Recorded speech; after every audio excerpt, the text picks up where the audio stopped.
Here. Ronnie Crivitt. Here. Mary Sis. Present. Charles Montana. Present. Elsie Testor. Present. Steve Ramos. Present. Tom Bell. Here. Greg Blankenship. Present. Charlie Davis. Here. Steve Renfro. Present. Ken Arden. Present. Steve Chambers. John Lewis. Here. Ronnie Toller. Present. Russell Cott. Here. Scott Sands. Here. Bill Armstrong. Here. Pat Hicks. Present. Robert Goff. Here. Now we'll have our opening prayer on.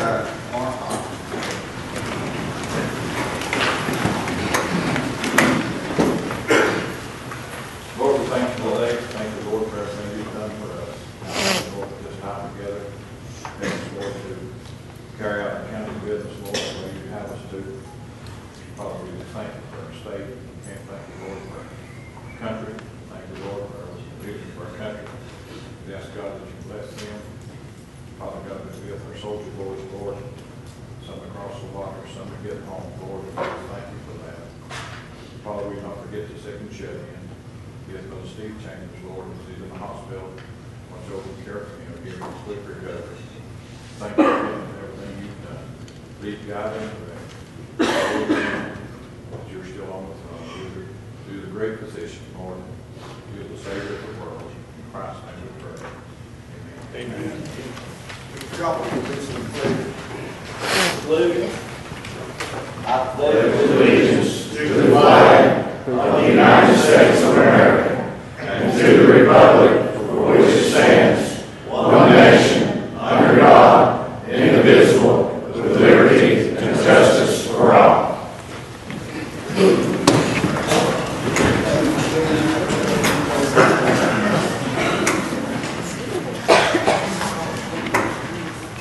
Item 5, accepting the minutes. Do I have a motion? I make a motion.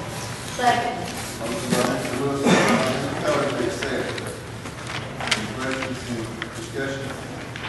All in favor say aye. Aye. All opposed? Mr. Chairman, Yes, Mr. Mayor. I respectfully request that we amend the agenda as submitted, moving item 16 up to number 9. That will be public comments directly following presentation of plaques to Sycamore Shoals Hospital. Again, Mr. Chairman, we have several pieces of legislation here today that there may be someone, citizen in the audience that would like to address that. Thank you, Mr. Mayor. Mr. Chairman, I'm going to make a motion that we'll change these items, and I hope it passes today, and I hope it stays that way. And we got to put ourselves, these people back here, they might have somewhere to go or something to do, and I get something to say here on that. So I'll put it on the board. I'll second it. Motion by Mr. Lewis, second by Mr. Brown to amend the agenda. Any discussion? Mr. Montana.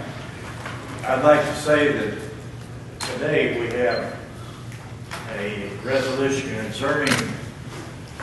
concerning containers, portable buildings. Part of it having to do with school buses and cars filled with junk and whatever makes sense. However, we have a gentleman here that's in the business of ocean-going storage containers, and I think we need to hear from him about the impact that this may or may not have on his business. We certainly don't want to kill a vibrant business here in the county, and that's why I hope that we can speak before the vote is taken. I'm sure when that resolution comes up, nobody will be opposed to letting this gentleman speak. The motion on the agenda does not pass. Any other discussion?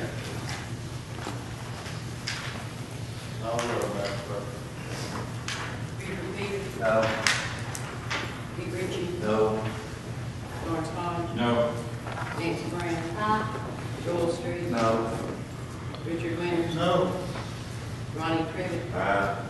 Mary Sis. No. Charles Montana. Aye. Elsie Testor, No. Steve Grant, No. Ron Bell, No. Joanne Blankenship, No. Charlie Bates, No. Richard Renfro, No. Ken Arden, No.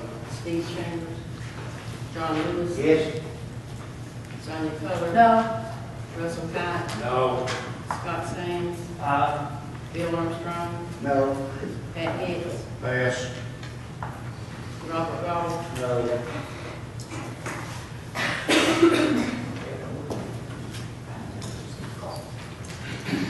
17 ayes, 5 corrections, 17 noes and 5 ayes. Motion failed. Now, next we have the roads and bonds.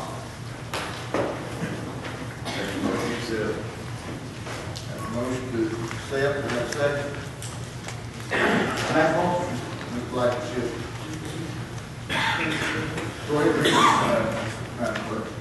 Sheila Morton, Linda Bowman, Diane Endeavor, Ian Clancy, Shelley Trivet, Heather Jo Clark, Justin Street, Ricky Campbell, Lynn D. Simmons, Tracy Blackburn, Charles Randolph, Keith Bowers, Benjamin Street, Kelly Shook, Elizabeth Wright, Victor E. Sutherland, David R. Ferguson, Joshua A. Harden, John C. Pollard II, and Lloyd A. Phillips. Any discussion? All in favor say aye. Aye. All opposed? Motion carries. This time I'd like to recognize our elected officials and appointed officials as well as our guests.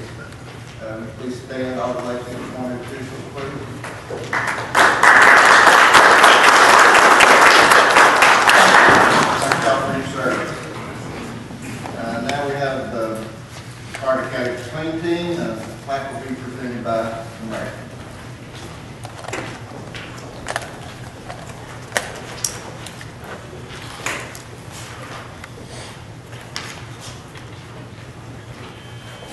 Recycling turns materials that would otherwise become waste into valuable resources. Collecting used bottles, cans, and newspapers and taking them to the curb or to a collection facility is just the first in a series of steps that generate a host of environmental and social returns. Recycling protects and expands manufacturing jobs and increases competitiveness. Recycling reduces the need for landfilling and incineration. Recycling prevents pollution caused by the manufacturing of products from virgin materials. Recycling saves energy. Recycling decreases emissions of greenhouse gases that contribute to global climate change. Recycling conserves natural resources such as timber, water, and minerals. Without a doubt, one of the most important benefits is recycling helps sustain the environment for future generations. Recognizing these benefits, the Carter County Landfill Committee has initiated steps to expand its recycling program. It is extremely appropriate that the first phase of this effort incorporate the school systems, for within our youth lies the future of our country.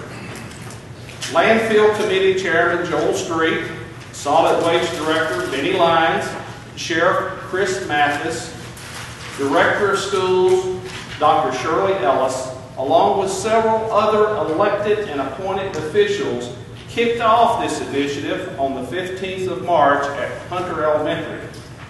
The overwhelming success of this event and all subsequent events that have followed at the schools throughout the county is directly attributable to the efforts of the Carter County Clean Team, a group that is comprised of students from area high schools. The Clean Team performed a series of original skit and dance routines with themes ranging from Alice in Wonderland to A Man of Constant Sorrow. They are to be commended for promoting the importance of recycling and keeping Carter County beautiful. At this time, as your name is called, I would ask that each Clean Team member, as well as the team organizers, please come forward for presentation of plaques as a small token of appreciation for your outstanding commitment and dedication toward this extremely important program. Ingrid? The first one we have is Anthony Johnson. Anthony is in a competition in Chattanooga, so he's not here today. Taylor Jenkins is a junior from United.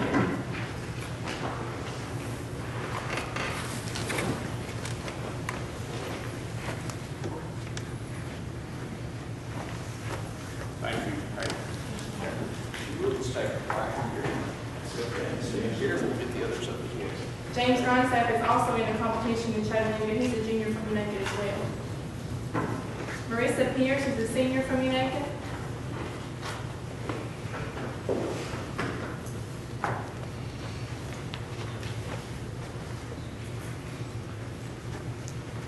Thank you, Marissa. We appreciate your efforts. For all your support, here's a Clean Team shirt. You're now honorary Cleveland.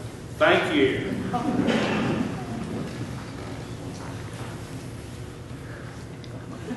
I'm ready to roll now. Thank you. Jessica Canner is a senior from United.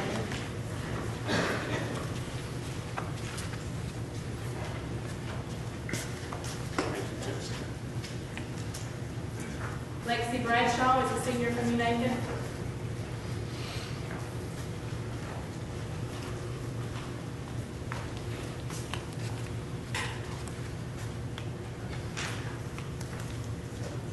Appreciate it. Kayla Eggleston is a junior from Happy Valley.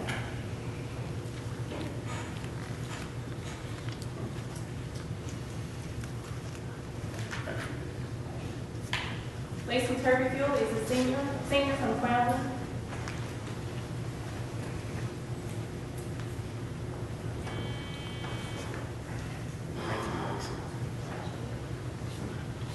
Renee Crockett is also a senior from Cloudland.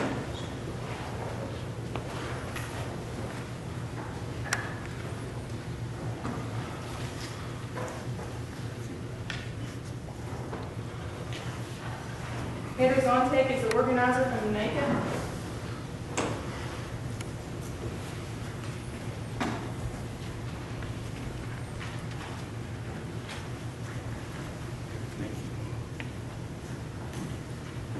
Mike Carlock is the organizer for the Carter County Sheriff's Department.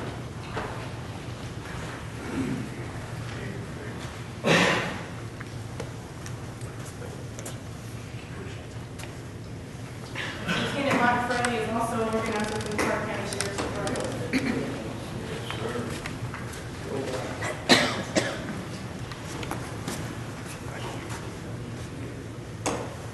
Folks, Carter County Clean Team.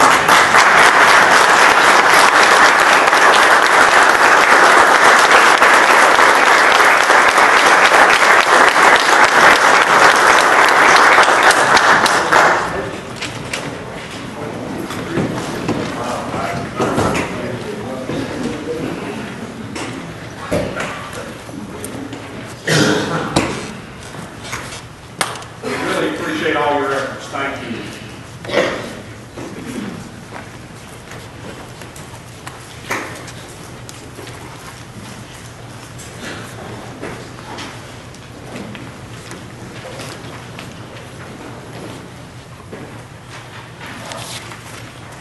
Sycamore Shoals Hospital was recently recognized as a premier top performer in Quest. Quality through efficiency, safety, and transparency. This is a nationwide improvement effort managed by Premier. Medicare and the government consider the efforts and the results of the Quest project as they design health care reform and standards for the nation. Sycamore Shoals Hospital, as part of Mountain States Health Alliance, chose to participate in Quest back in 2008. This choice was made so they would be on the leading edge of improving the key elements of good health care. The staff at Sycamore Shoals recognize how extremely important it is and are committed to ensuring that each patient gets the right and appropriate care with every visit. They work diligently to provide care in a loving manner and strive for the creation of an environment where the patients are safe, free of harm, and care is administered as cost-effectively as possible. It is very obvious that the staff at Sycamore Shoals Hospital, through their hard work, dedication, and determination, have achieved their goals, for they were specifically recognized for their accomplishments in 5 different matrix. 1, saving lives through eliminating avoidable hospital mortalities.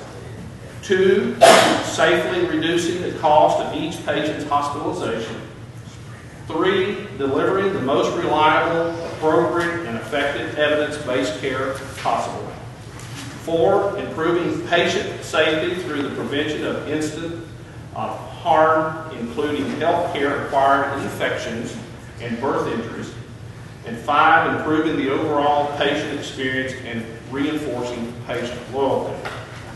Additionally, Sycamore Shoals was recognized at the National Premier Conference for the Hand Hygiene campaign they developed. Carter County is extremely fortunate in that we have such a dedicated and accomplished team of healthcare professionals. At this time, I would like for Dwayne Taylor, Chief Executive Officer of Sycamore Shoals, to come forward and introduce the members of his team. Dwayne.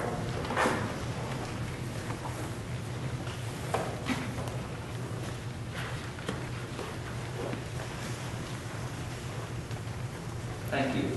It sure is quiet in here.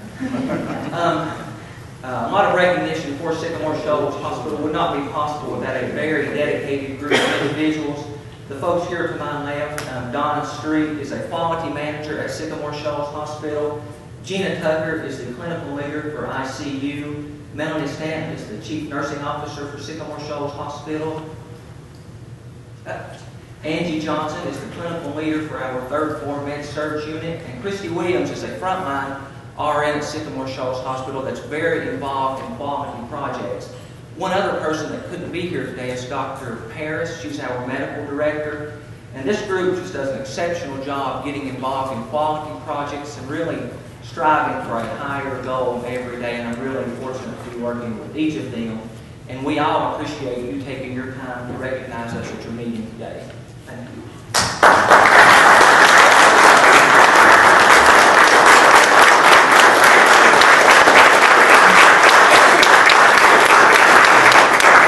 And with a show of appreciation for all their hard work, I would like to present this team and Wayne with a small plaque for their achieving Premier's Top Performer ranking in QuEC. Thank you very much.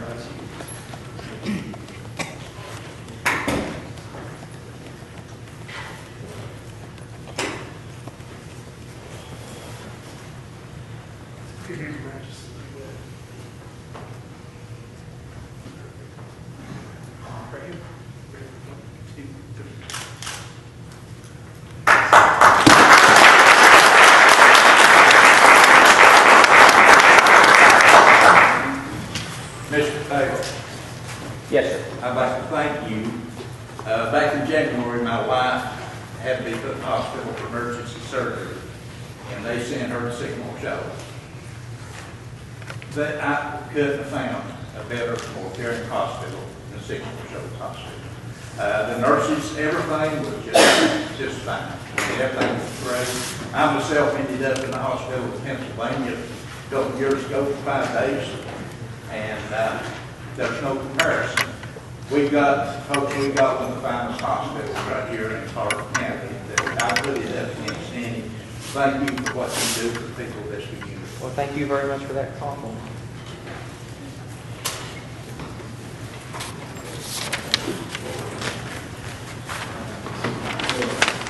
Now we have election and appointments, various committees, and the county attorney.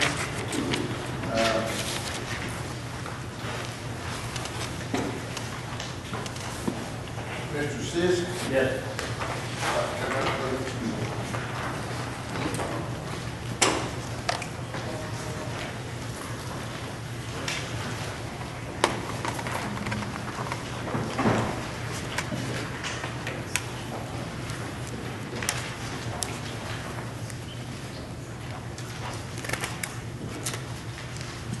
We have some vacancies on some committees, and the time for election for county attorney, and we kind of like first, and for the bill, only one application, Kimberly Bowers, and I make a motion that we appoint him back to serve as county attorney. Second. Motion, Mr. Sis, several seconds. Any discussion? Yes, sir. Discussion concerning our county attorney. I pulled the cost sheets of what this is costing us as a county. I find that you're very frugal, sir, considering what I read about other counties. What I do say, though, is that there's no way to control, there was a way to control how much work you do. And on November 15th, 2010, we voted as a group. A motion was made by Joanne Blankenship, seconded by Nancy Brown, and we voted, all the members present voted to run any problem through the county mayor first, because he may have been able to solve these problems rather than cost us $100 an hour. I do find a spike in the costing since we've not been abiding by that as a group of commissioners. If we're going to vote on something 24-0, then we should honor the fact that when we've got a problem, it should go through the county mayor first and then to the county attorney. If we are not going to do that, I would say we need to pull this resolution or this vote. Thank you. Any other discussion? All in favor of Mr. Keith Bowers being elected to another term as county attorney, say aye. Aye. All opposed? No. One vote, one no for Ms. Brown. Thank you. Okay, the next appointments that we need to consider at this meeting are for the Equalization Board, and the applicants are Bob Alley and Jerry Bowers. I make a motion that we reappoint those back to the same position on the Equalization Board. I second that. Motion by Mr. Sis, second by Ms. Blankenship, to reappoint Jerry Bowers and Bobby Alley to the Equalization Board. Is there any discussion on that? All in favor say aye. Aye. All opposed? Motion passed. Yes, it's a 2-year term. Yes.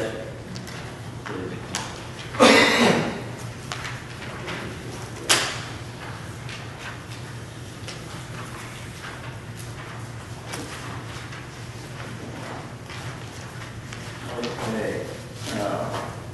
Planning. Applicants, Bill Armstrong, Steve Chambers. Be reappointed, I make that formal motion at this time. Second by Ken Arnett. Any discussion? All in favor say aye. Aye. All opposed? Motion carries.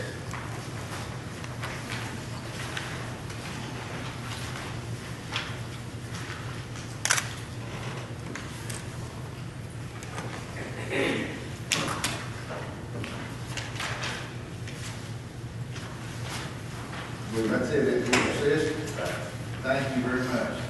Congratulations to everybody that's been reappointed, reelected, or they may have our census. I put you on more appropriate.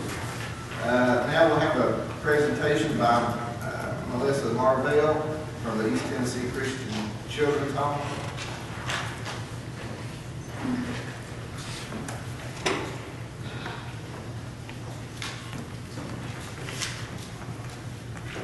Hello, and thank you for having me today. My purpose in being here today is just to really educate you and to refamiliarize you with the program that has been here for 65 years. This is our 65th anniversary. We were founded in 1946 by preacher Fred Smith, the First Christian Church, and today we are still alive and well. Although we have changed our method of ministry and service, we have not changed our mission, and that is to serve needs in this area. We right now, since 2004, are completely privately funded. All of our support, 100% of that support, is coming from private individuals, churches, and community groups.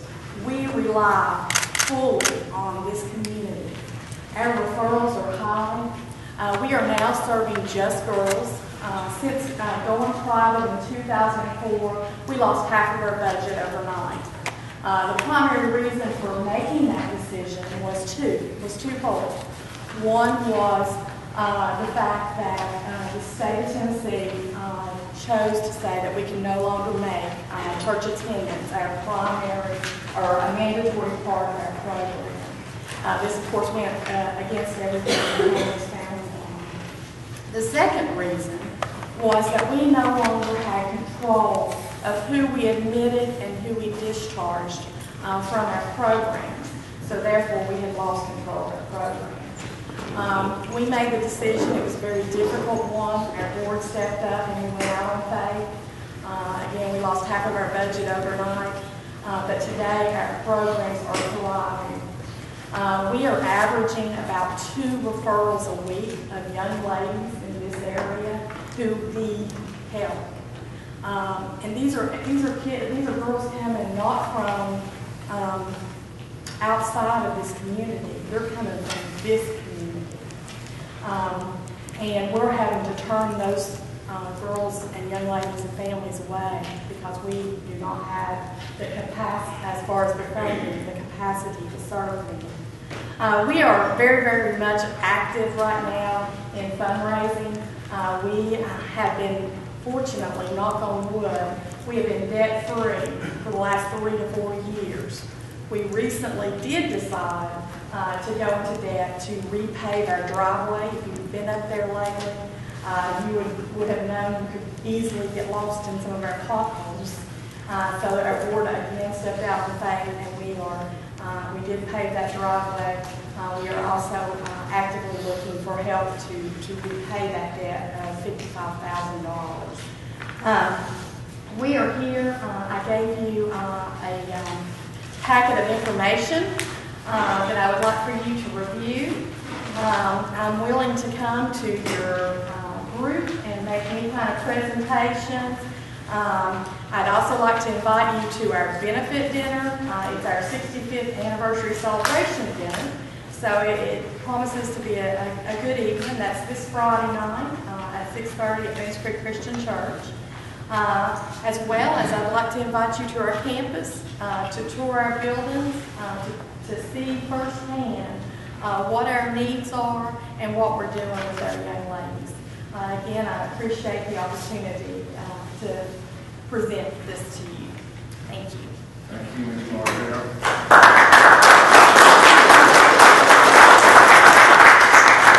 I'd like to say this time that I went to school with several kids who were students or residents at the Christian home, and there's been several outstanding athletes and also outstanding academic achievers from those kids that have been up there, and I think y'all do a wonderful job, and I support you 100%. Thank you.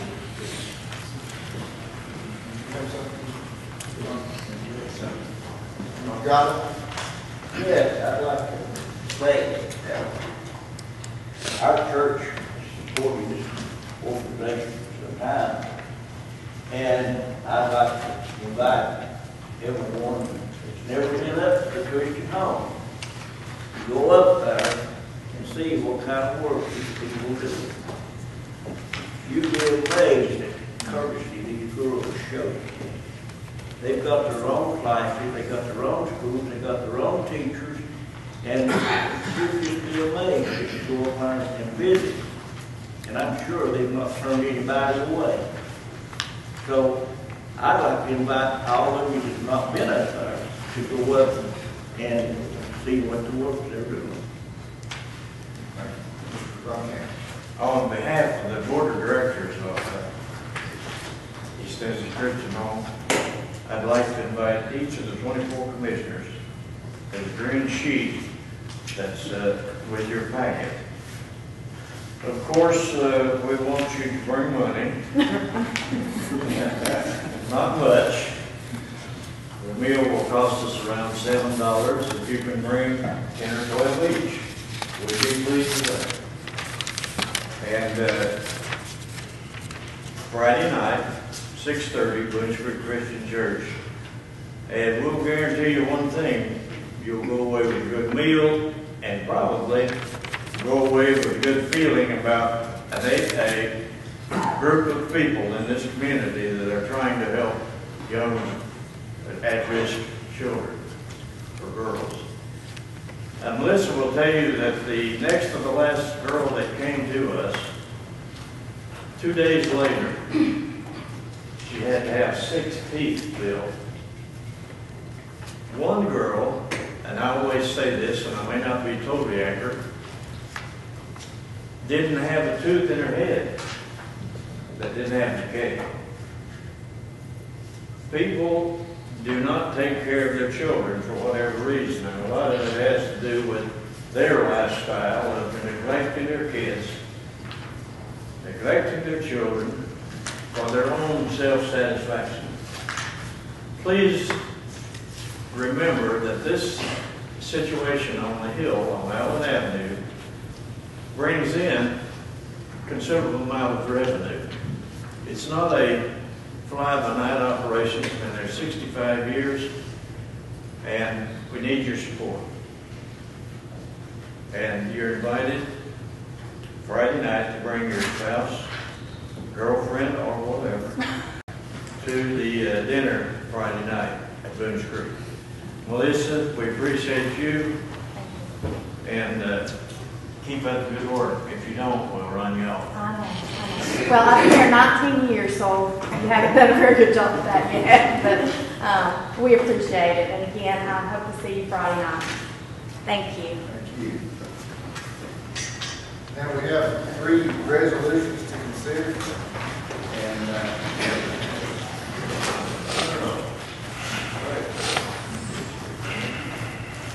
would you like to address those?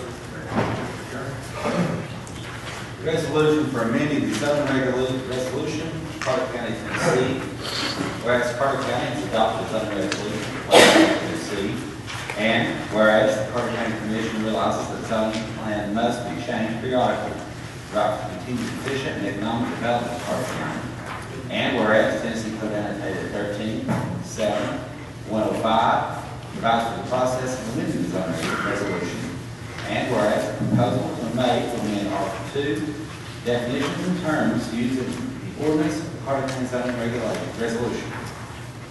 And whereas the Courty County Regional Planning Commission discussed this proposal on March 27, 2012, and recommend that the Courty County Commission amend the zoning resolution. Now, therefore, be resolved by the Courty County Commission of Courty County, Tennessee, meeting its regular session at Elizabeth, Tennessee, on this, the 16th day of April 2012, the lawful quorum of said commission be present. The majority of said commission voting in the affirmative, amend the county zoning resolution read as follows. Amending the following definition under Article 2. 202, accessory use or accessory structure. A use of structure incidental and subordinate to the main use of the property and located on the same lot as the main use. Accessory structure shall include, among other things, structures which are constructed from or consist of the use of a tractor and a tractor trailer, a railroad car or engine of any type, an automobile, bus, recreation vehicle, a truck bed, any other converted vehicle, a camper, trailer, or mobile home of any kind, a sway car or bungalow, a boat or ship, or any combination of the above. 207, building. A structure built for the support, shelter, or enclosure of persons, animals, chattels, or other property of any other kind. The building should not include, among other things, structures constructed from or consist of the use of a tractor and or tractor trailer, a railroad car or engine of any type, an automobile, bus, recreational vehicle, truck bed, any other converted vehicle, camper, trailer, or mobile home of any kind, a sway car or bungalow, a boat or ship, or any combination of the above. 253, structure, something constructed or built and having a fixed base on, or fixed connection to, the ground or another structure. The structure should not include, among other things, structures which are constructed from or consist of the use of a tractor and or tractor trailer, a railroad car or engine of any type, any automobile, bus, recreational vehicle, a truck bed, or any other converted vehicle, camper, trailer, or mobile home of any kind, a sway car or bungalow, a boat or ship, or any other combination of the above. These amendments shall take effect 6 months after their passage to welfare the county remain the same. Mr. Chairman. Is there any discussion on it? This first, what is the purpose of this here? Why you want to change the ordinance zoning on this? Where's it located at? Where is spot located at? This ordinance? I would say that was in the zoning here. Well, the zoning, I mean, why are we changing the zoning? Where's it located at? Mr. Schuler, can you explain? Are you speaking of action physical order itself, Mr. Lewis? Well, if we're gonna change the zoning here, where's it located at? County line? Oh, countywide? Yes, sir. Zoning is incorporated throughout the whole county, Courty County. Now, we're gonna pass zoning here, we can't have buses, cars. This is a clarification of definition within that ordinance.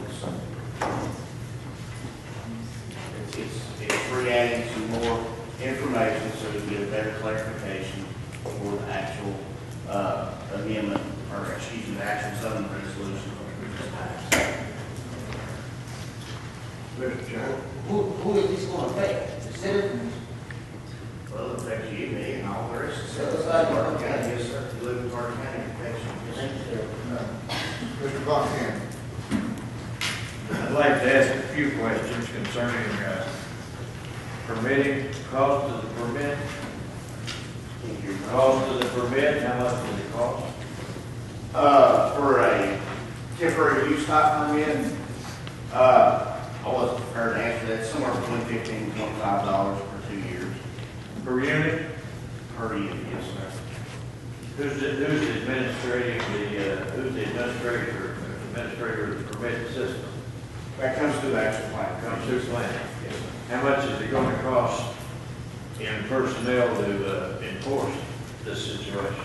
The enforcement, we have enforcement officers now on the ground, so. In other words, you're going to say it's going to cost nothing. I'm not saying it's not going to cost nothing, though, if you end up paying someone in court. Until we know as a body what this is going to cost the citizens of this county, I don't think we should vote on this. Plus, I don't know what all of these A1, A1A, maybe I should, but I don't know what this entails, whether it applies to Walmart or doesn't apply to Walmart. Walmart's a municipality. They're in the city. However, there are other people like Walmart that are out of the city, that $25 a unit for an industrial person is pretty heavy. That where they would be bringing in containers and shipping them out shortly. For example, I bring containers in out of Taiwan. Excuse me, And- Mr. Montana, if I might say something, this is for accessory structures, this would be like a yard barn, something like that. We've not got storage containers yet. We've got people here that are concerned about We're gonna the get big to it. picture.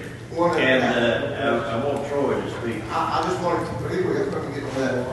And Mr. Ritchie, then you, Mr. Tripp, and Mr. Street, and Mr. Brown. Mr. Chairman, until we can get a little bit educated on this, there's some things in here I have some problems with. I'd like to make a motion that we table this until we're a little better educated. I'll second motion. Motion by Mr. Ritchie, second by Mr. Tripp. Table consideration of this, There's not been a motion made, I know of. I made the motion. Made the motion. Okay, okay. you second, but, any, no discussion. Call roll, Madam Clerk. Peter Peters. Aye. Keith Ritchie. Aye. Lawrence Todd. Aye. Nancy Brown. Joel Street. Aye. Richard Winters. Aye. Ronnie Crivitt. Aye. Eric Sticks. Aye. Charles Von Cannon. Aye. Elsie Testor. Steve Rance. Aye. Tom Bowers. No. Joanne Blankenship. Aye. Charlie Bates. Aye. Dickie Redrow. No. Ken Arden. No. Steve Chambers. John Lewis. Aye. Sonia Coler. No. Russell Cott. No. Scott Sands. Aye. Bill Armstrong. No. Pat Hicks. Aye. Robert Goff. No.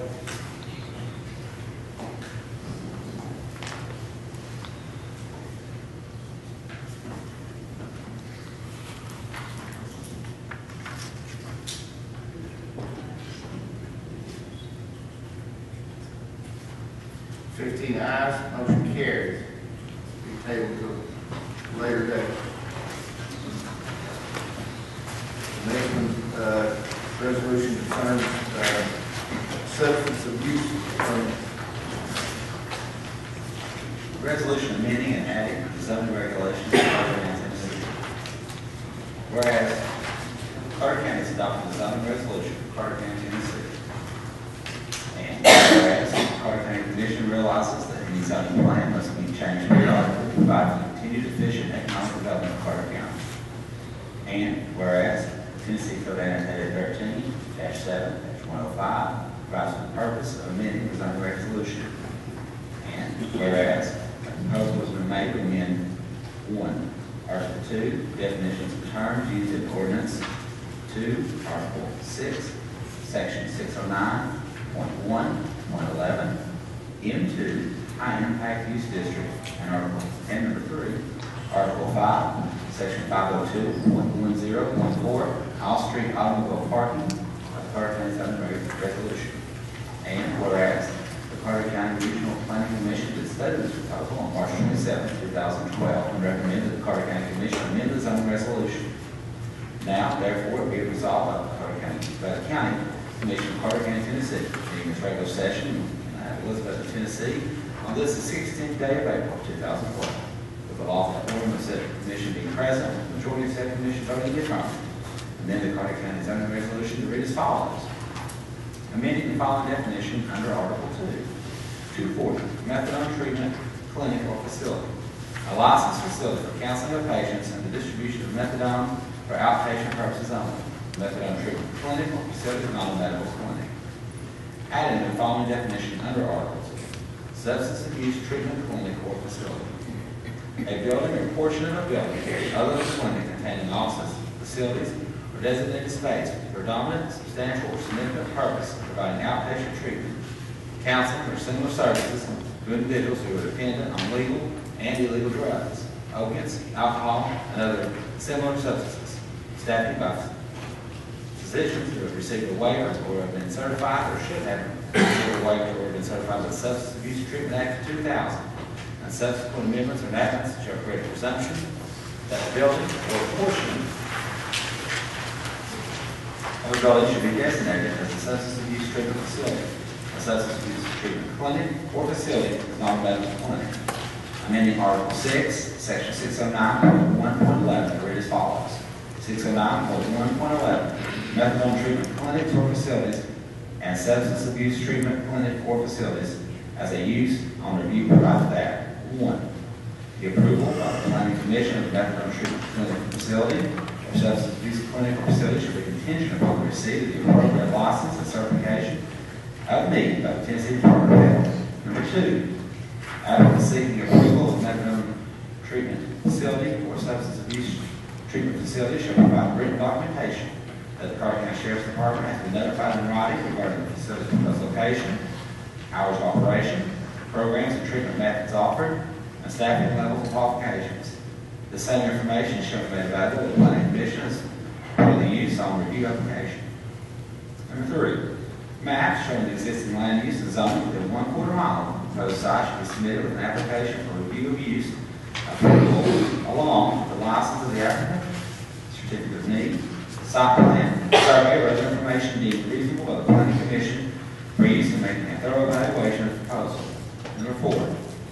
Facility shall be located within 700 feet of any school, daycare facility, park, church, pharmacy, or similar facility that sells or dispenses either prescription drugs or over-the-counter drugs from the property line to property line.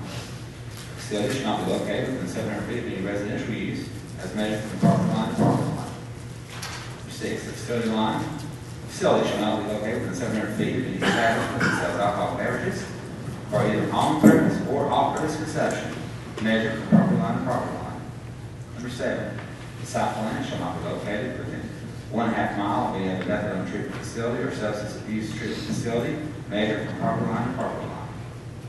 Number 8. In reviewing each application, the Planning Commission may establish additional requirements and conditions of approval to further reduce the impact that such a facility may have on surrounding properties. Amending Article 5, Section 502.10.4, read as follows. 502.10.4, methadone treatment facilities or substance abuse facilities. One space for each 200 square feet of floor space. These amendments shall take effect on the passage of welfare of the county amendments act. Mr. Chairman, now approach the podium, please. Come up, Mr. Sheila.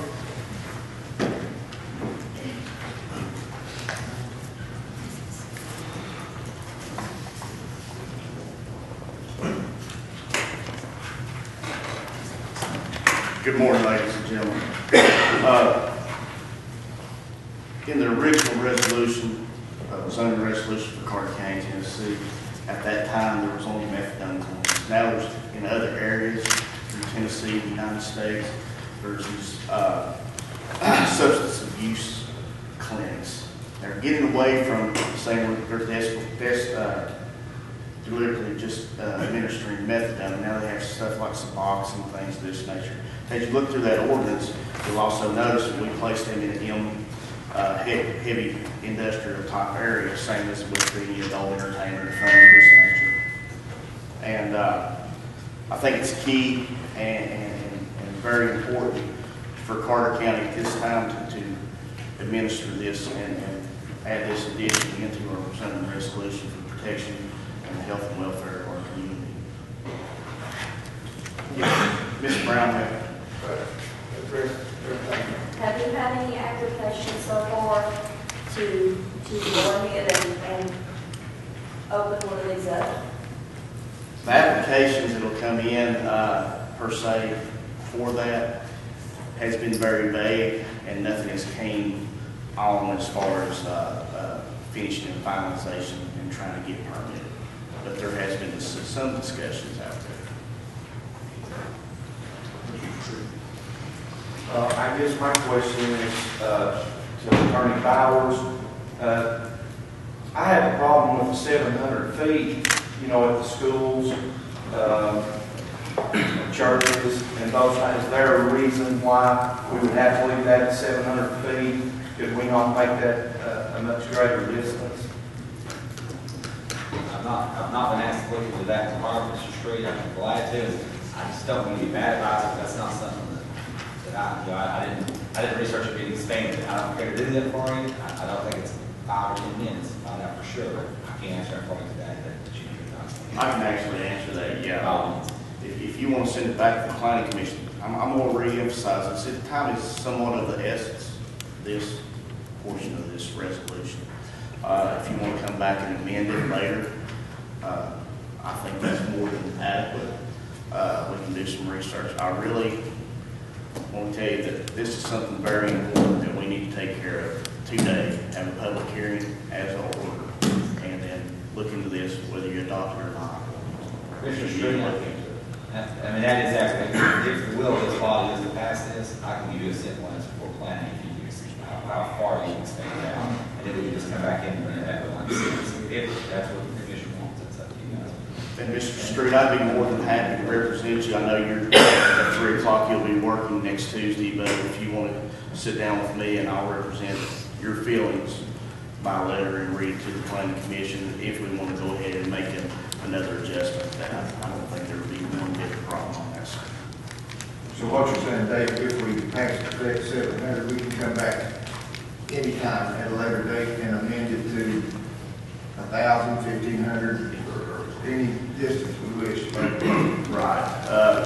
Zoning ordinance is an ordinance that this body has pushed the planning commission or guided the planning commission to develop for this body. And it is a working document. It's a living document that you can change and adjust in any way, shape, or form that you see fit this body to do for the health and welfare of Courty County. Yes, sir, Mr. Courty. Do I understand that we have no zoning ordinance that would regulate this type of enterprise of development? No, that's totally false. At the time of adoption of the zoning resolution, about 2 years later, the methadone clinic started working around looking for new places to go, and I'm going to step away from this podium. Myself and Ms. Blankenship worked very diligently on putting in the amendments to the zoning resolution to deal with methadone clinics. Since that time, several years have passed, there's new things out there. They have, I'm not a doctor, but I know Suboxone's a big one that they're giving these kids that gets on heroin and things of this nature, or trying to bring them actually from methadone down to something light. The one reason you see this alcohol beverage and thing is that if they take that pill in that clinic and they go out and they drink 5 or 6 beers, it's just totally useless anyways. It increases the intensity of that alcohol. That's why we're trying to do that. I think Ms. Blankenship has a whole lot more medical knowledge than me. But Well, this would be more restrictive than what we. Yes, sir. Extremely. And it'd be proactive at this time. Mr. Chairman, I don't know anybody that wants a clinic for a bunch of dope addicts in his county. I'm going to make a motion that we don't consider this year that I'm against it. And I think most of the citizens is against it. And I'm going to make a motion that we never consider a clinic of this sort inside Courty County. Mr. Gross, I appreciate your motion, and I certainly agree with the basis of it. But the purpose of this resolution is to actually regulate these places in such a way that we won't have to have one in any neighborhood. They ain't no county in this area can regulate methadone plant. And they don't nobody want it. So why does Courty County have one of those? It's so we can, I believe every community, every county does have ordinances that regulate this type of establishment. And their whole goal is to regulate them in such a way that it will make it very difficult for these type of places to set up business in your community or in this county, anywhere. But that's the whole purpose of having this resolution, Mr. Wilson. Would you like to withdraw that motion? Chairman. Well, we have a motion on the floor, we have a second. I have a motion by Mr. Lewis, to not consider this resolution. Do we have a second? Seeing none, the motion dies lacking a second. Ms. Blankenship, would you?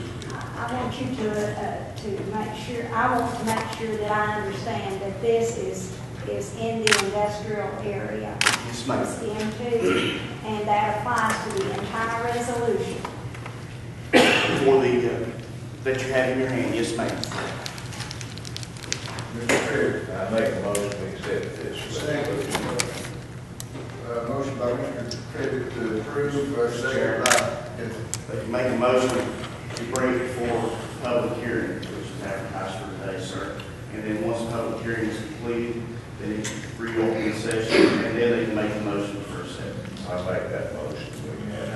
Second. Mr. Chairman, Yes, I just need some clarification on that. Mr. Shutley, you said that this motion was to go ahead and initiate a public hearing for later today? For today, right now. It was advertised. You know, I do have a problem with that. I mean, that's a little bit too expedient. I think if you want to take action on something, we've not had opportunity to really advertise properly for public hearing.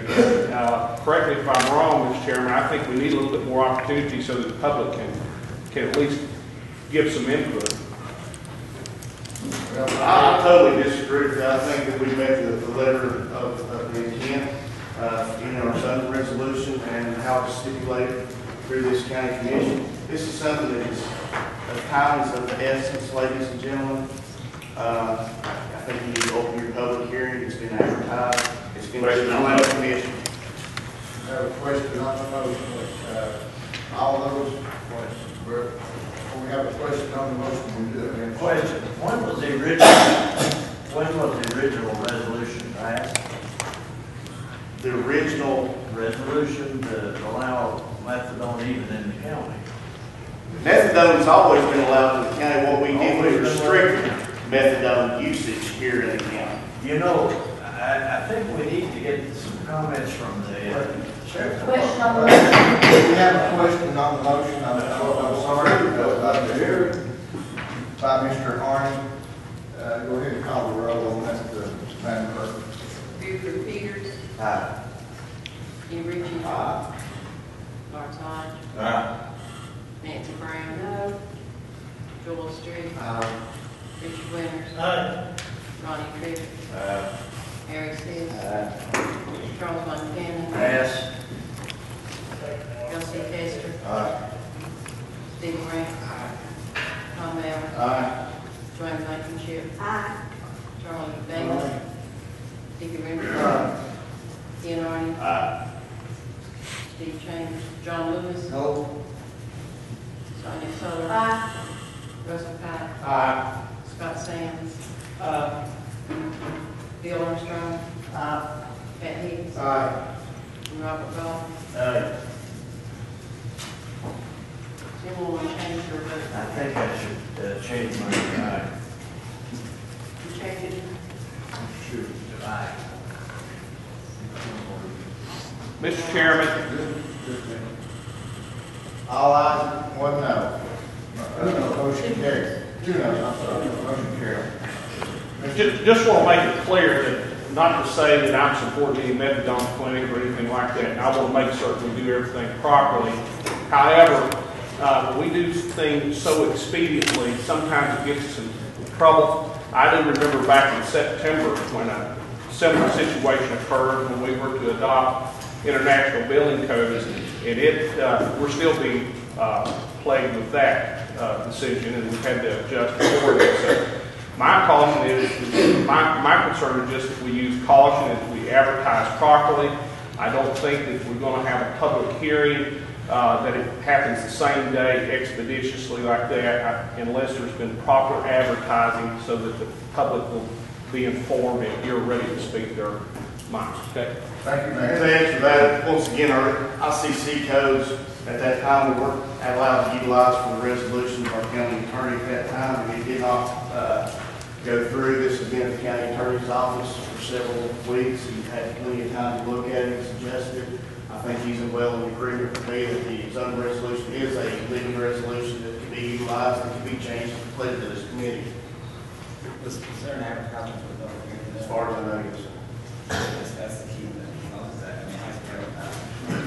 I have no idea. You got your advertisement? I think it has to be.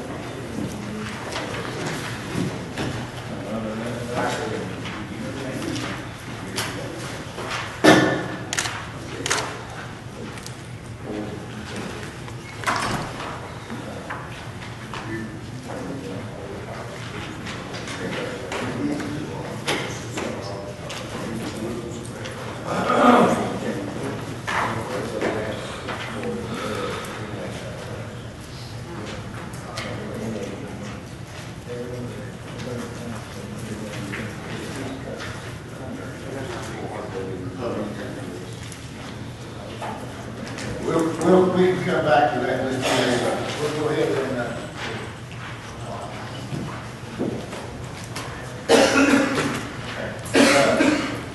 while they're checking on that, we'll go ahead and consider the resolution concerning the portable storage container.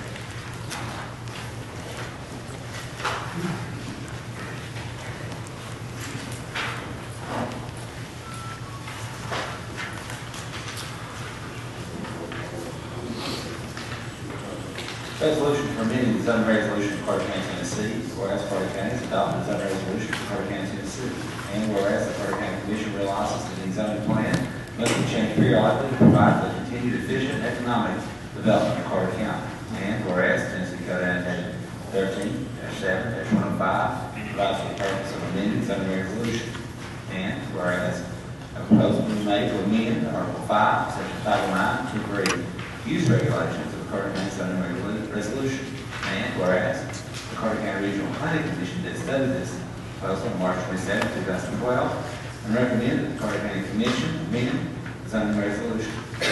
Now, therefore, be resolved by the Courty County Commission on the 16th day, Now, therefore, be resolved by the Courty County Commission of Courty County, Tennessee, in its regular session of Elizabeth, Tennessee, on this the 16th day of April 2012. The lawful quorum of said commission being present, with the majority of said commission voting in the affirmative. Amend the Courty County zoning resolution read as follows. 509.2, portable storage containers. In any A1, A-A1, A-B1, R1, R2, R3, B1, and B2 zoning districts, a temporary use permit shall be required for a portable storage container and issued based on the following requirements. 509.2.1 definitions. For this section, portable storage containers defined as a box-like container used for outdoor storage, including commercial storage, transport to a desired location, typically designed to be delivered and recovered in a specialized truck or transportation system of such a size as to make it impractical to be easily removed by hand in the event of fire or other emergency. Portable storage containers shall not include, among other things, structures which are constructed from or consist of the use of a tractor and or trailer truck, a railroad car or engine being automobile, bus, recreational vehicle, truck bed, any other converted vehicle, camper, trailer, or mobile home of any kind, gondola, sway car, a boat or ship, or any combination of the above. 509.2.2, the use of portable storage containers shall be limited to no more than 6 consecutive months in any year for the R-1, R-2, and R-3 zoning districts. In the event of an occurrence, property suffers catastrophic loss due to fire, flood, or other physical calamity occurring on the property in question. An exception to this shall be made that the portable storage containers being used as temporary storage when work requiring a building or demolition permit is being done to structures or buildings on the property. In such cases, the use of the portable storage container shall not exceed the period of which the building or demolition period has been issued. 509.2.3, the use of the portable storage container shall be limited to 2 years in the A1, A-A1, A-B1, or 1B, B1, B3 zone districts. Temporary use permit may be renewed or extended for additional 2-year increments. 509.2.4, portable storage containers should not be placed in a public right-of-way or located as to interfere with traffic safety or visibility. They should also comply with the building setback requirements of the zoning district.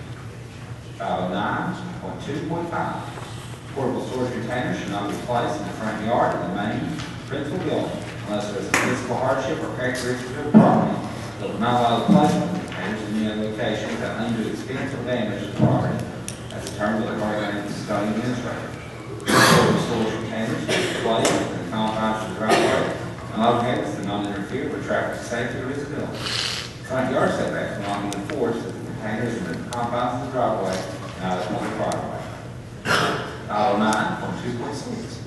Portable storage containers should not be attached to or abutting existing structures and shall be at least 10 feet from all structures unless approved by the Courty zoning administrator. 509.2.7. Portable storage containers should not be located in a special flood hazard area. These amendments will take effect 6 months on passage. Welcome, County Manager. Do I have a motion? So moved.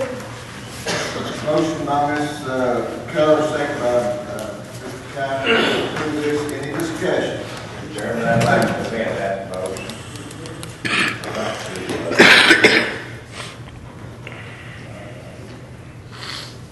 To amend that motion? Yes. In what way? To table. Oh, to table. Yes, second. Second from Mr. Ridge.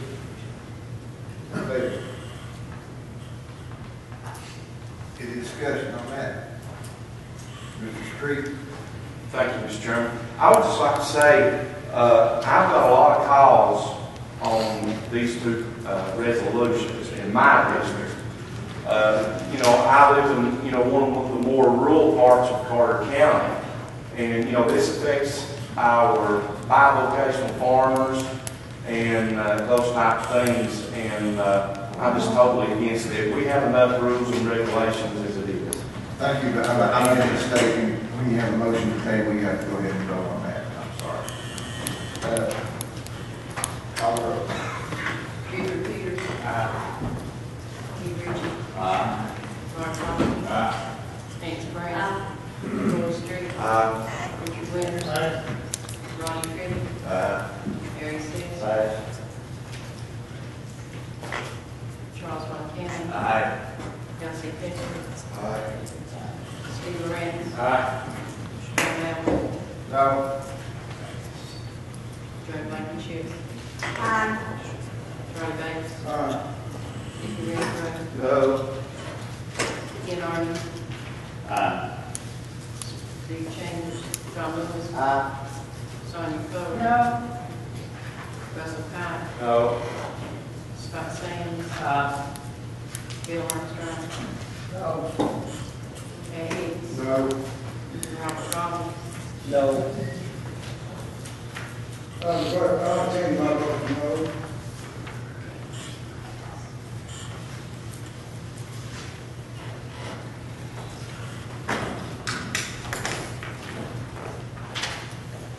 Mary Lou Chambers.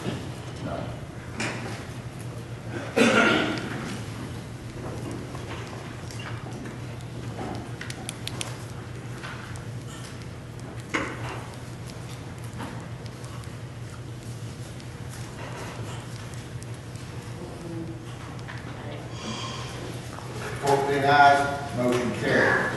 Now, what my suggestion would be, to advertise for a public hearing, or send this back to the planning commission to have a public hearing, and then we'll bring it up at our May meeting. Mr. Chairman, Mr. Reed. by way of getting some information for us that might help us next time this comes up, could we let Mr. McIntyre tell us how that would affect his business, in what way? Sir, come up, Mr. McIntyre.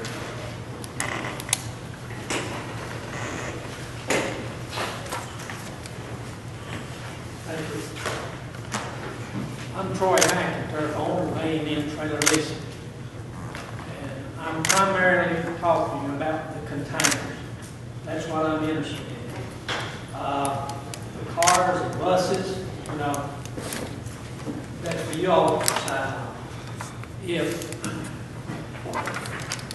you all ban the containers, then I might as well pull my business out of Courty County. I moved here 32 years ago. I brought containers to Courty County. Containers, I think, are the best storage you can get. They're secure. Animals, rats, you know. I think that they are attractive. I don't see any problem in setting a container around in your backyard or wherever you need to set it. Construction's use it, Walmart uses them. They're durable. I haven't had any problems with the fire department calling me, having a problem with them, that they couldn't move them or we couldn't move them. If you put a restriction on them, or you have to go down and buy a permit, our customers are not going to buy a permit to set a container in their front yard, backyard, wherever they need to set it to remodel their house. In a lot of cases, you can't remodel a house in 6 months. It took me 13 to remodel mine. Some customers use them 1 month, some use them 14 months, you know. And with the stipulation on these containers, we're not going to rent any in Courty County. You think Courty County is going down to the courthouse and get a permit for a container for 1 month or 6 months?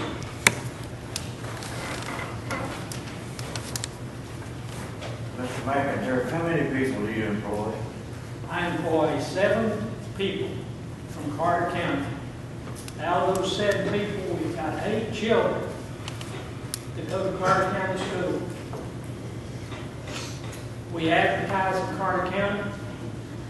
We buy all the supplies in Courty County, diesel, tires, equipment, we buy in Courty County. We've got fire departments that has containers leased, at least 6 fire departments, hospitals, post office, nursing homes, and individuals.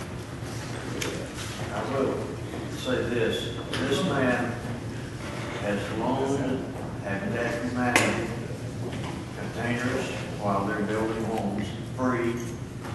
He's loaned to many other people, and I think we're doing him an injustice if we don't think this thing out a little better. Mr. McIntyre, I'm not against the storage buildings.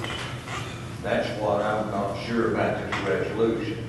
What I'm against is all this other stuff that these people are using on their properties. We're not against your trailers or whatever, storage building, but we don't want these buses or people using storage and all that. I understand.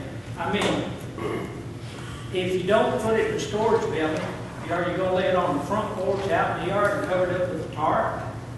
Is that looking better than my storage unit does? I had a customer 2 weeks ago. His son passed away. His wife lost the home with 2 children. They called me for a storage unit.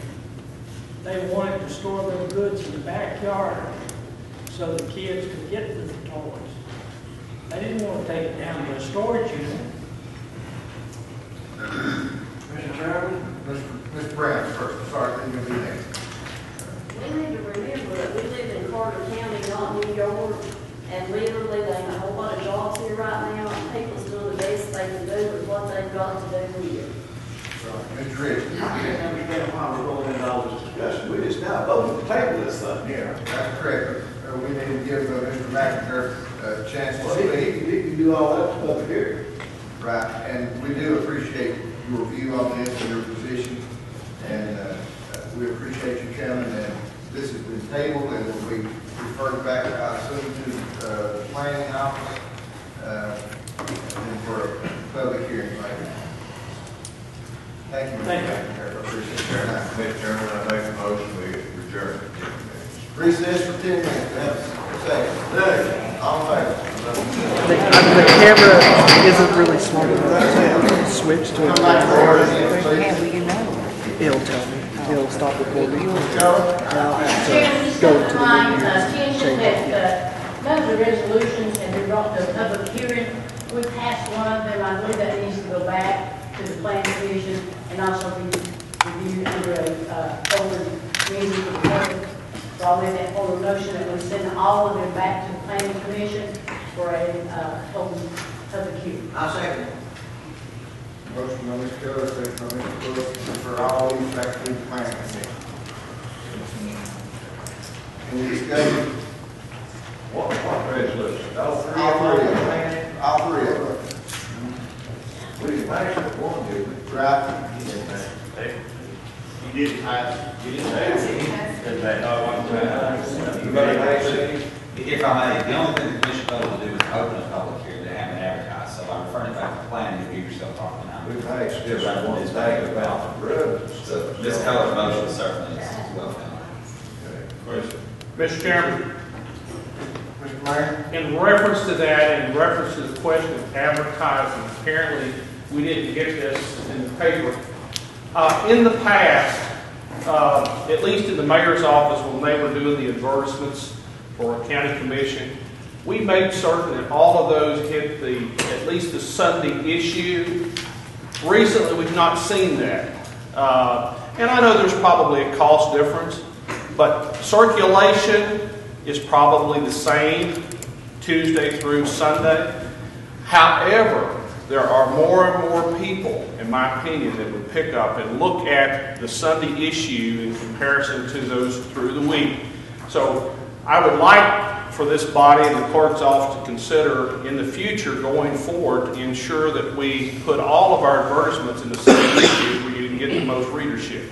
You have some good points there, Mr. Mayor, but now, due to our local paper not having a Monday edition, according to what day that you're become aware that there's a meeting to be held, and the time you call the office and ask them when they get it in the paper, a lot of times you have to give them 2 or 3 days notice, and then if it's there's a weekend involved, whether there's no Saturday paper, you have a Sunday, but then there's no Monday paper, you may be looking at 7 or 8 days before you can get it in there. I respectfully agree with you, Chairman, as far as that's concerned, but in my history in that first 12 months, there was not a time when I could not get that ad prepped and get it in within their deadline. My congratulations. Things have changed since then. Anything else about this? We have a motion and a second to refer all these back to the planning commission. All in favor say aye. Aye. All opposed? Motion carries. Now we have the report from Mayor Hunt.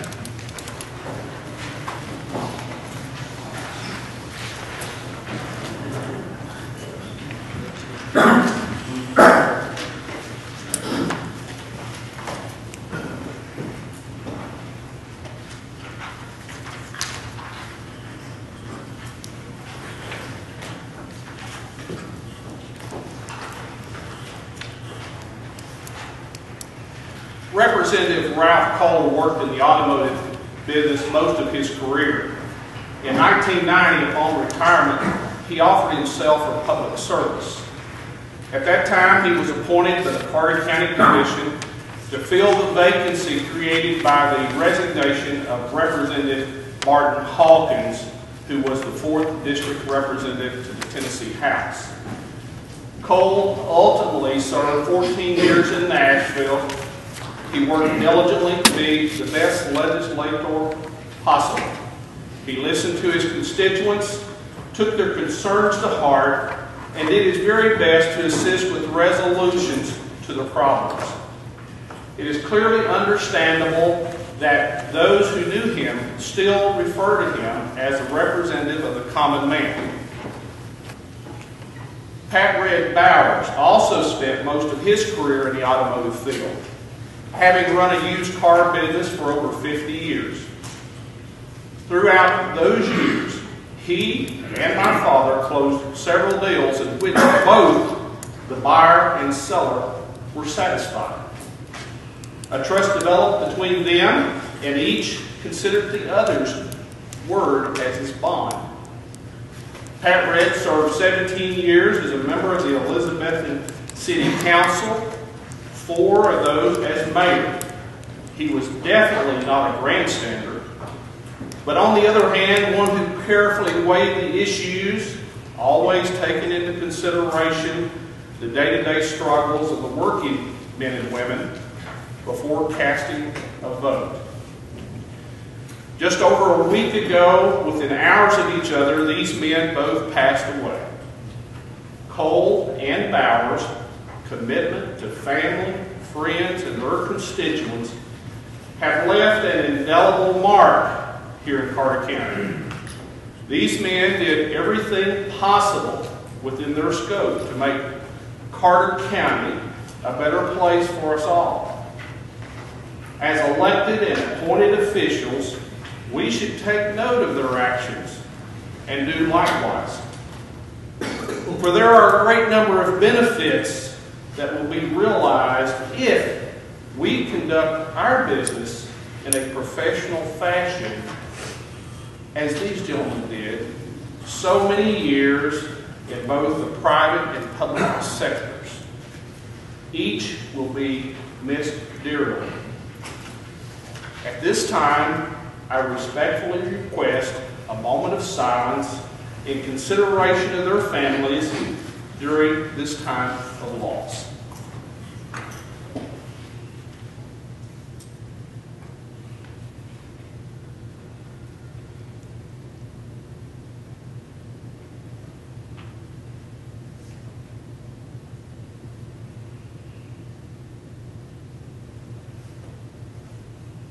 Thank you.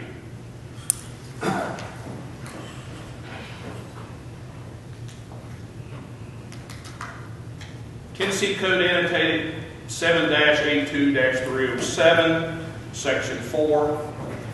Vacancies on the Board of Commissioners shall be filled by appointment of the county mayor.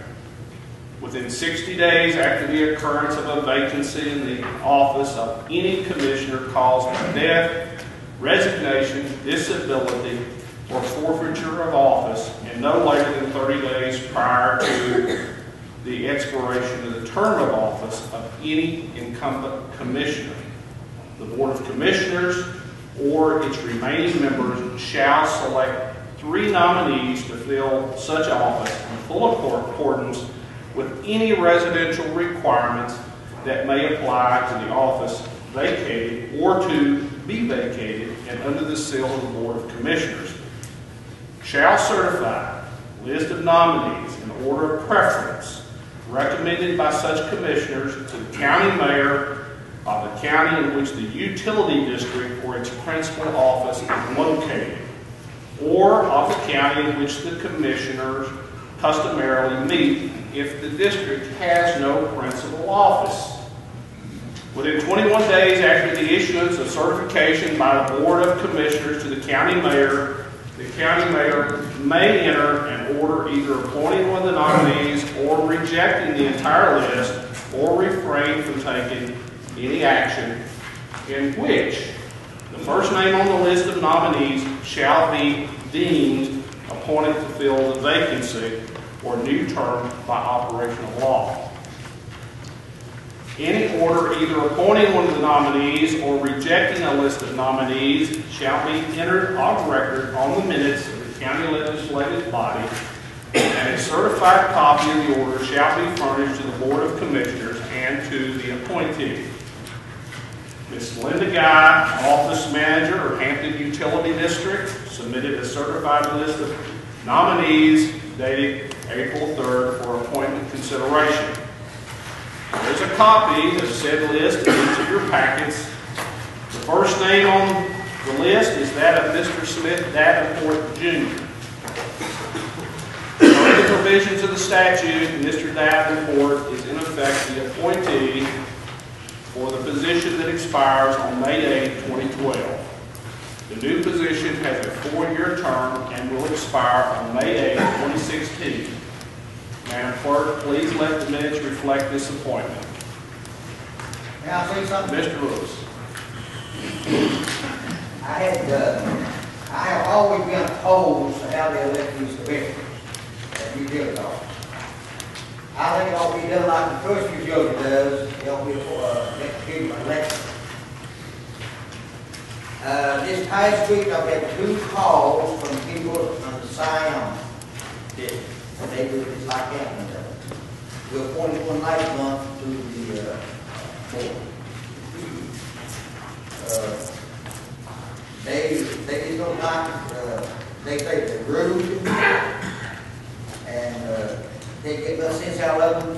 And I hope that you people here on this commission, if something comes up in the future, where the people of Courty County will have a chance to maybe elect the utility board by go the way the first utility does, that you would consider maybe changing this whole process. This is not right. People don't have no say-so in it. They just pick who they want. And you can't get no answers out of them. They just do anything they want to because they know they won't be appointed. In response to that, Mr. Lewis, I understand exactly where you're coming from. And after last month's meeting, I have been contacted by a number of constituents in the Siam area. However, I'm just following the letter of the statute as it is now. And I would recommend that if these citizens are really concerned and have an interest in the leadership of their utility, that they get involved and attend the meetings and see what they can do as far as submitting names until the process is changed. Thank you.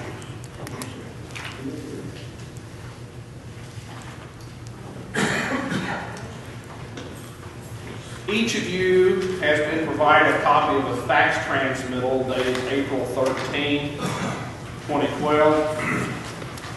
Said fax is from attorney David Bush, addressed to me with a copy going to our county attorney Bowers. Attached there too is a copy of a quick claim deed between Horace B. Cupp Jr. and Carter County. Therein, Mr. Cupp wishes to convey a triangular piece of property of which approximately 140 feet fronts on Piercetown Road, and approximately 100 feet in each direction adjacent and along the lines of parcel 1901 and parcel 1905 on tax map 44. Mr. Cupp, having provided the deed, to my understanding, I may not have all the details, attorney, but the only cost to the county would be for you to review and approve that, provided the commission takes action on it, as well as the cost of recording the instrument. Keep in mind, back in May of last year, the commission did approve a similar gift from Mr. Robert Carr. Of course, there were a lot of other considerations in that transaction for a 75 of 167 lot down in Rio Vista subdivision section 2. Therein, we had to do a survey with more than that cost. Not a survey, but an actual assessment of that property, an appraisal. We hired a local firm, and it cost us $300 to do that. And then finally, in December, everything was finalized and it was made part of the record.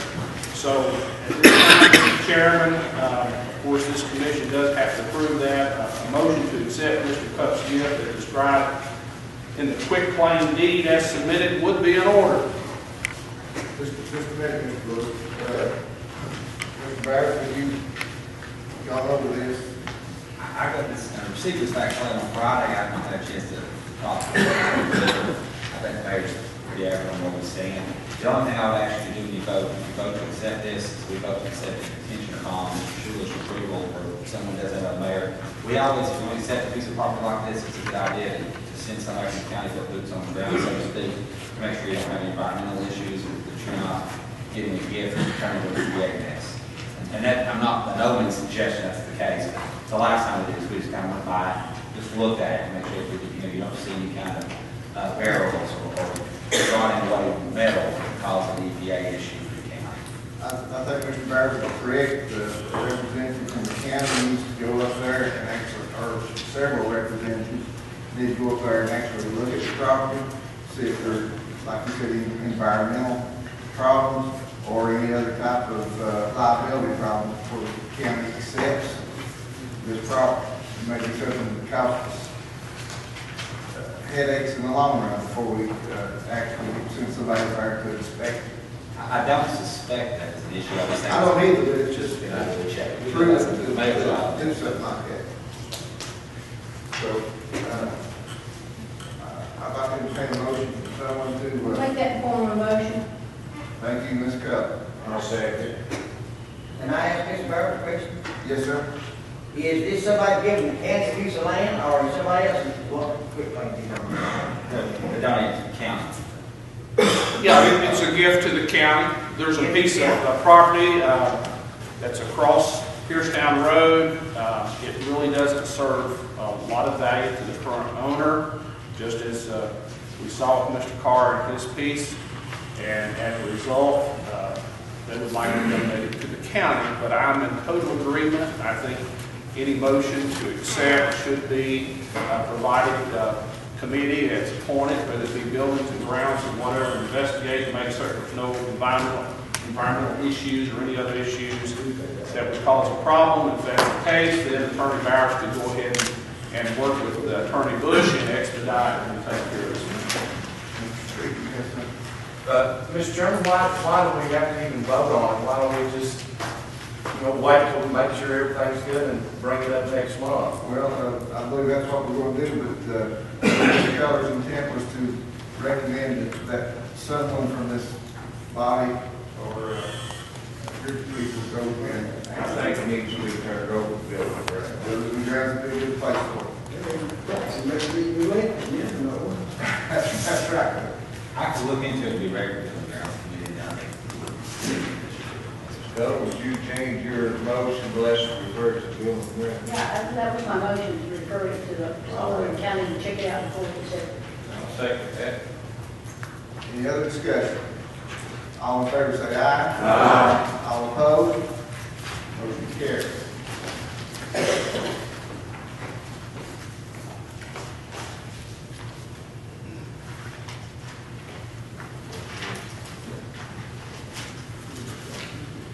Also, on the desk in front of you, each of you have been provided a set of rules, Tennessee Department of Environment and Conservation, Bureau of Environment Division of Air Pollution Control. More specifically, Chapter 1200-3-4, Sections 1 through 5. Also, with that, you will find a single-page spreadsheet basically that talks about, be alert about open burning in Tennessee. I attended a meeting not long ago and representatives from TDEC were there. They asked me to make each and every one of you folks aware of the open burning, what can be burned, what cannot.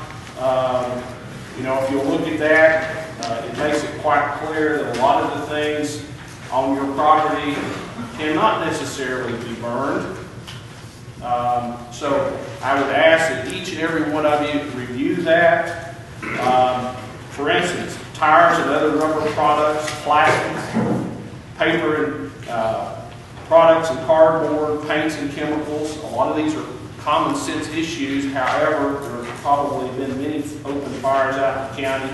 Aerosol cans, mobile homes and buildings, building materials, copper and electrical wires, household trash, even leaves and trees not grown at a site. If you transport them from one property to another within the county, you're not supposed to be burning those. So if you would please take a look at that spreadsheet,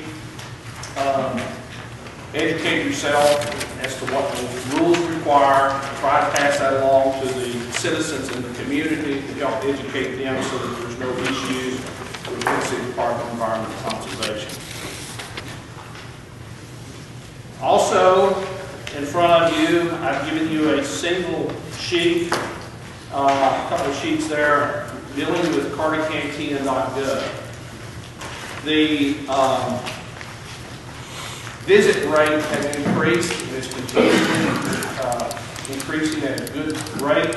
On average, last month, March 1 through March 31, we had over 4,800, approximately 4,885 visits, of which 70% of those were new visits. A lot of the pages that these people are looking at in particular are public documents. 11.43% of the people were interested in what's going on. 8.88% we're looking at the circuit court clerk's office. And then the sheriff's department came in at 8.6. And employment, 5.95. So we're seeing more and more visitors to that site. Getting a lot of compliments from the community, and it's a very important tool for advertisement and the like. So I just wanted to make you aware that we are having quite a bit of success with that new website. We'll continue to work on that.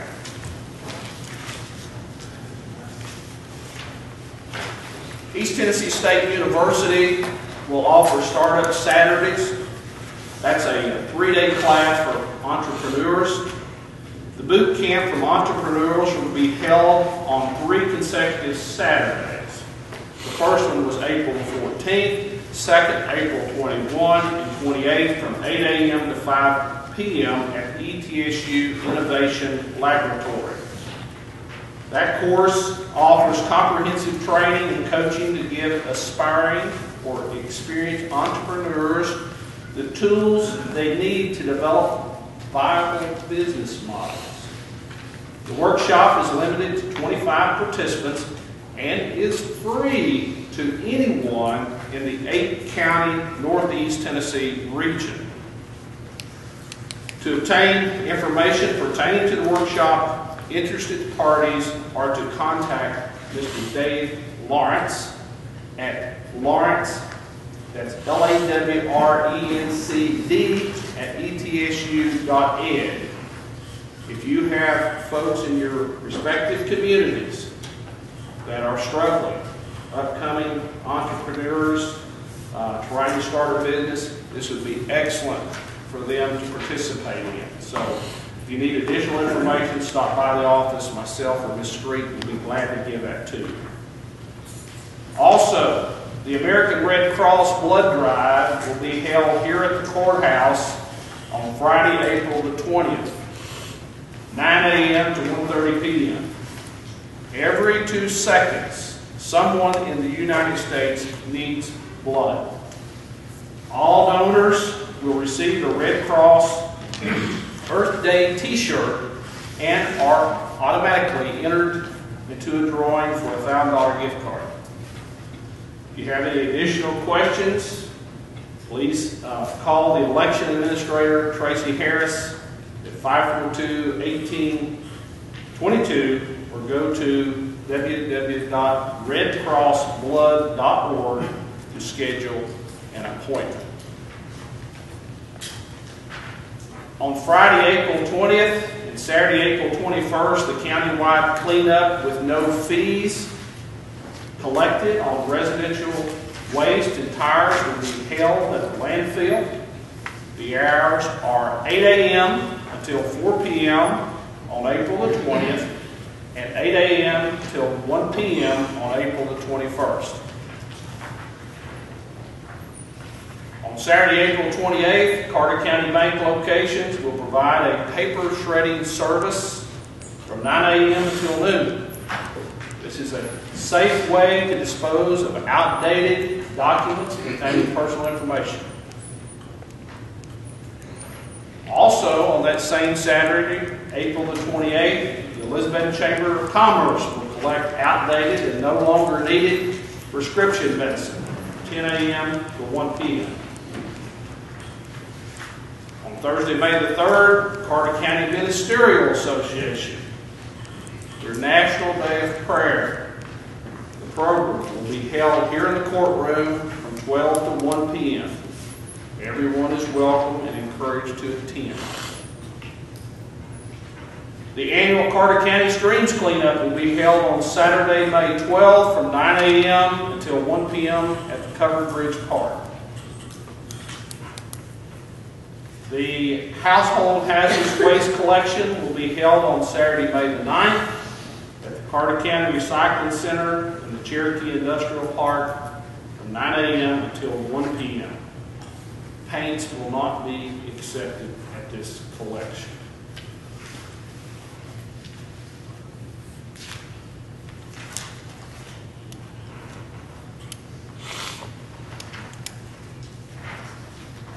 That's all I have, Mr. Chairman. Thank you, Mr. Mayor. Mr. Chairman, Yes, ma'am. it might be noted, might be appropriate to note that the American Red Cross, the blood donated to that, I think the Veterans Administration is the only area hospital that uses the American Red Cross blood. Thank you for that. Ms. Brown. Okay, I've been asked about the fluorescent lights, the big tube fluorescent lights like these. They said that I had a guy complain that he had took them all over and nobody takes these lights. Does anybody know anything where we can get rid of it? Johnson City does. Johnson City will. And you see, and it's, you go right around behind that you cut there at Dairy Queen, and if you go through Dairy Queen Market Lot, there's a little street that goes up the hill, and the recycling thing's just all around it, it's not very far down behind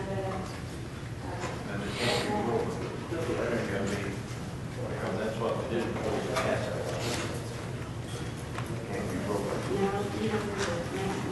All right. Now we're going to our committee reports and recommendations. Mr. Sis, Mr. Bud.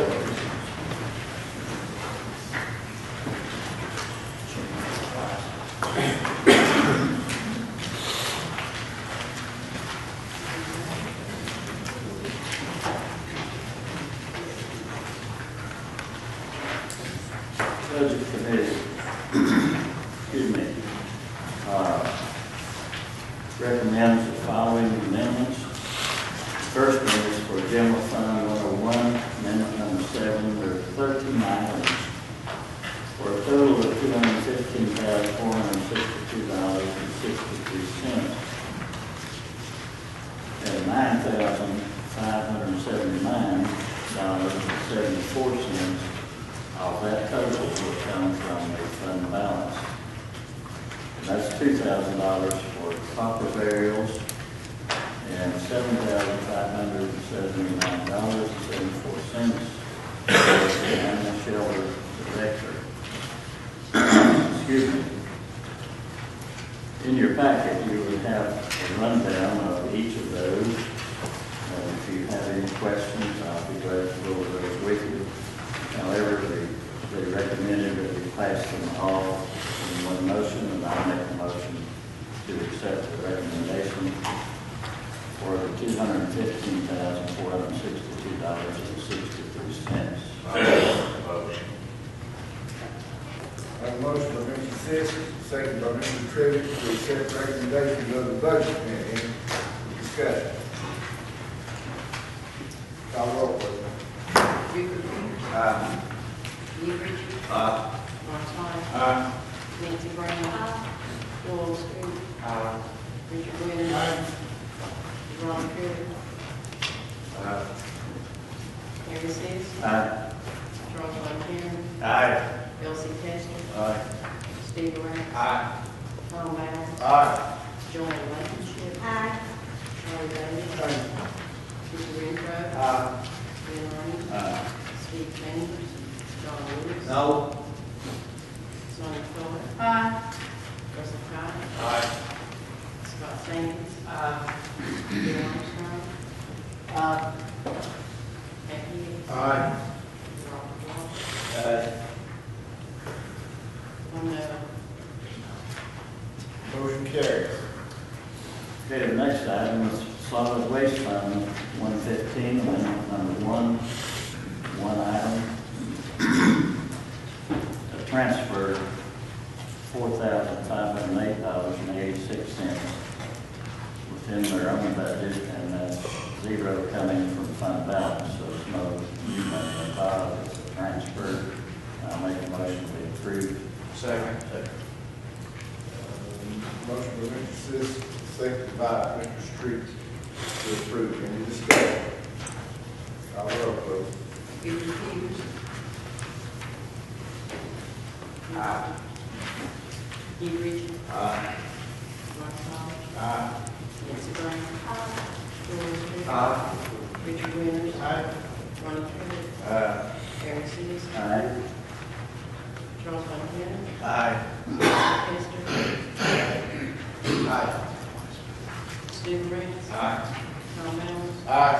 Joanne Blankenship. Aye. Charlie Bass. Aye. Steve Renfro. Aye. Ken Arden. Aye. Steve Chambers. John Lewis. Aye. Sonia Coler. Aye. Russell Cott. Aye. Scott Sands. Aye. Bill Armstrong. Aye. Pat Hicks. Aye. Robert Goff. All ayes, motion carries. Item number 3, Highway Fund 131, amendment number 2. That's one item, a transfer of $7,500, zero coming from the fund balance, no new money involved. It's a line item transfer, and I make a motion that we approve the recommendation. Second. Motion by Mr. Sis, second by Mr. Street. Any discussion? Call the roll, please. Peter Peters. Aye. Steve Ritchie. Aye. Mark Hall. Aye. Nancy Brown. Joel Street. Aye. Richard Winters. Aye. Ronnie Crivitt. Aye. Aaron Sears. Aye. Charles Von Cannon. Aye. Russell Hester. Steve Grant. Aye. Tom Allen. Aye. Joanne Blankenship. Aye. Charlie Bass. Aye. Steve Renfro. Aye. Ken Arden. Aye. Steve Chambers. John Lewis. Aye. Sonia Coler. Aye. Russell Cott. Aye. Scott Sands. Bill Armstrong. Aye. Pat Hicks. Aye. Robert Goff. All ayes, motion carries. Item number 4, General Purpose School Fund 141. Amendment number 10. There's 2 items, a total of $325 and $325,152. For the first one, budget for the American History Grant. This is to put the money where they can use it in the budget for that. And the next item was to reallocate funds within the budget to cover mental health facility costs. So I'll make a motion that we approve that since there's no new money involved for either one. I make a motion that we accept the recommendation. Second. Motion by Mr. Sis, second by Mr. Renfro. Any discussion? Morning, Coach. Ms. School. Yes. Madam Clerk, now we all got less leaves down there in Jordan Bay, so they have no conflict of interest, I'm retired. Tired of reading that. Oh, yeah, sorry, yeah. Colorado, this over with. Peter Peters. Aye. Steve Ritchie. Aye. Mark Hall. Aye. Nancy Brown. Joel Street. Because I'm not Mr. Bayless and I am an employee of Courty County, I have to read, I have conflict of interest in proposals proposal about to be voted. However, I declare my argument, my vote, answers only to my conscience, to my obligation, to my constituents and the citizens this body represents. I. Richard Winter. Aye. Ronnie Crivitt. Aye. Harry Seas. Aye. Charles Montana. Aye. Elsie Testor. Aye. Steve Ray. Aye. Tom Allen. Aye. Joanne Blankenship. Aye. Charlie Davis. I'm very nice, my Lord.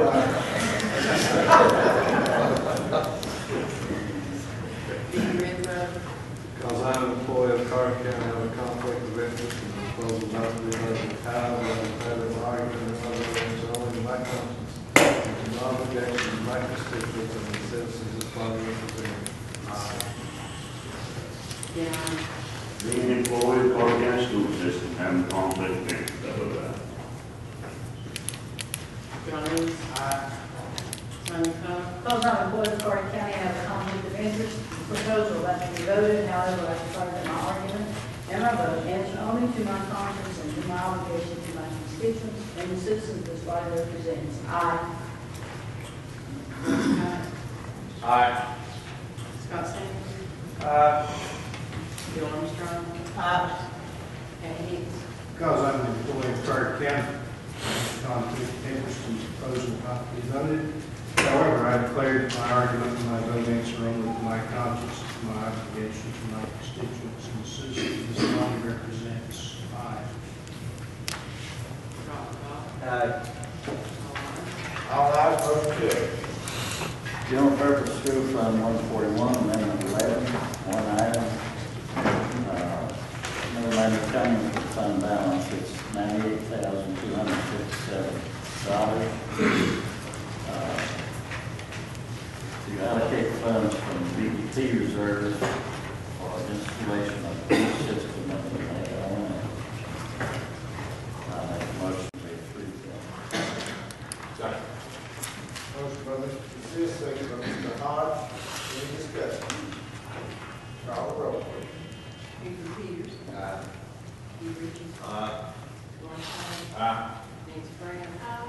Joel Street. Because I am an employee of Courty County, I have a conflict of interest in the proposal not to be voted. However, I declare that my argument and vote answer only to my conscience and to my obligation to my constituents and the citizens this body represents. I. Richard Winter. Aye. Ronnie Crivitt. Aye. Harry Seas. Aye. Charles Montana. Aye. Elsie Testor. Aye. Steve Ray. Aye. Tom Allen. Aye. Joanne Blankenship. Aye. Charlie Davis. Aye. Vicki Renfro. Because I'm an employee of Courty County, I have a conflict of interest in the proposal not to be voted out, I declare that my argument and my vote answer only to my conscience and my obligation to my constituents and the citizens of Courty represents. Aye. Ian Arden. Being employed of Courty County School System, having conflict of interest, Stephen Chambers. John Lewis. Aye. Sonia Coler. Because I'm employed in Courty County, I have a conflict of interest in the proposal that can be voted. However, I declare that my argument and my vote answer only to my conscience and to my obligation to my constituents and the citizens this body represents. Aye. Russell Cott. Aye. Scott Sands. Aye. Bill Armstrong. Aye. Pat Hicks. Because I'm an employee of Courty County, I have a conflict of interest in the proposal not to be voted. However, I declare that my argument and my vote answer only to my conscience and to my obligation to my constituents and the citizens this body represents. Aye. Robert Goff. Aye. All ayes, motion carried. I have a request from Mr. Shootworth concerning the animal control budget and wants to transfer $900 from fuel to the medical line and $160 from fuel to vehicle maintenance to purchase tires for the patrol officer's truck. And make a motion that we make these transfers. Second. Have a motion by Mr. Sis, second by Mr. Street. Any discussion? Mr. Brown. That wasn't brought from the budget committee. No. Well, I just made the motion. before the full committee if they want to approve it. Any other discussion? You mind providing everybody with that paperwork you got in your hand? Beg your pardon? You mind providing everyone with a copy of what you're talking about in your hand? Be glad to.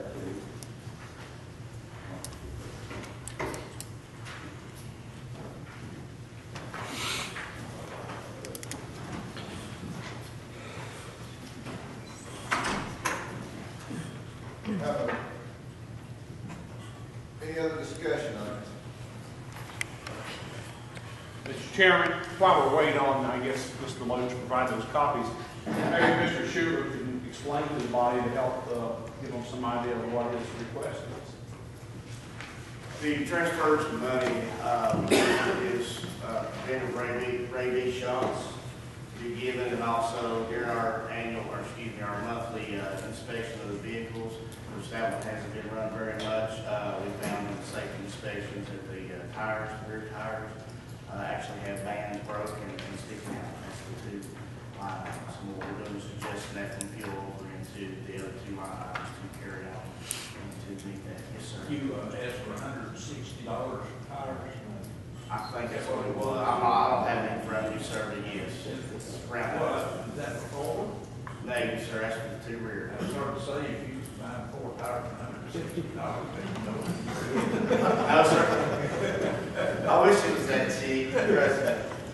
The other actually goes into the, for the health department, the rabies, the preventive rabies injections. Yes, sir. How about a question, are you gonna have a little gas to do it down to blood time?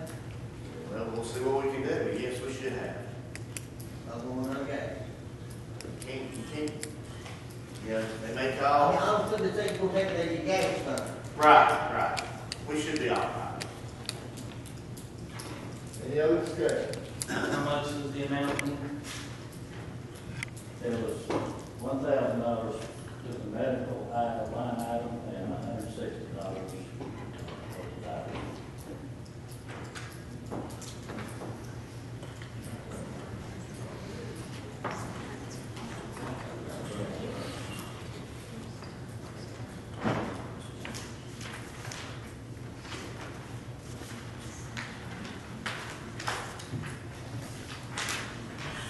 I will say that if he doesn't have his rabies shots, that's weird about rabies shots. If he doesn't have his shots, preventive shots and injections, it makes it very difficult for him to do his job properly. So that's something we need to consider. Any other discussion or questions? What is that amount again? He was just hired last week. It's about $1,150. $1,060. Who's, new animal control officer? We got one now? Chris Pierce. Call the roll, Madam Clerk. Richard Peters. Aye. Keith Richards. Aye. Mark Thomas. Aye. Nancy Brown. Joel Street. Aye. Richard Williams. Aye. Ronnie Crivitt. Aye. Barry Sis. Aye. Charles Montana. Aye. Elsie Testor. Aye. Steve Ray. Aye. Tom Allen. Aye. Joanne Blankenship. Aye. Charles Davis. Aye. Steve Greenbrook. Aye. Ian Arden. Aye. Steve Chambers. John Lewis. Aye. Sonia Cole. Aye. Russell Cott. Aye. Scott Sands. Aye. Bill Armstrong. Pat Hicks. Aye. Robert Goff. Aye. All ayes, one no. Motion carried. Now, Financial Management Committee.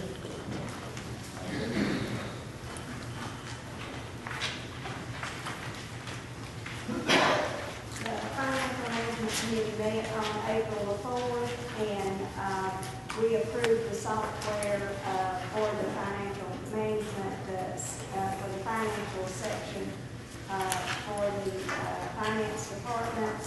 And Skyward was the one that was selected because it met the needs of our finance department.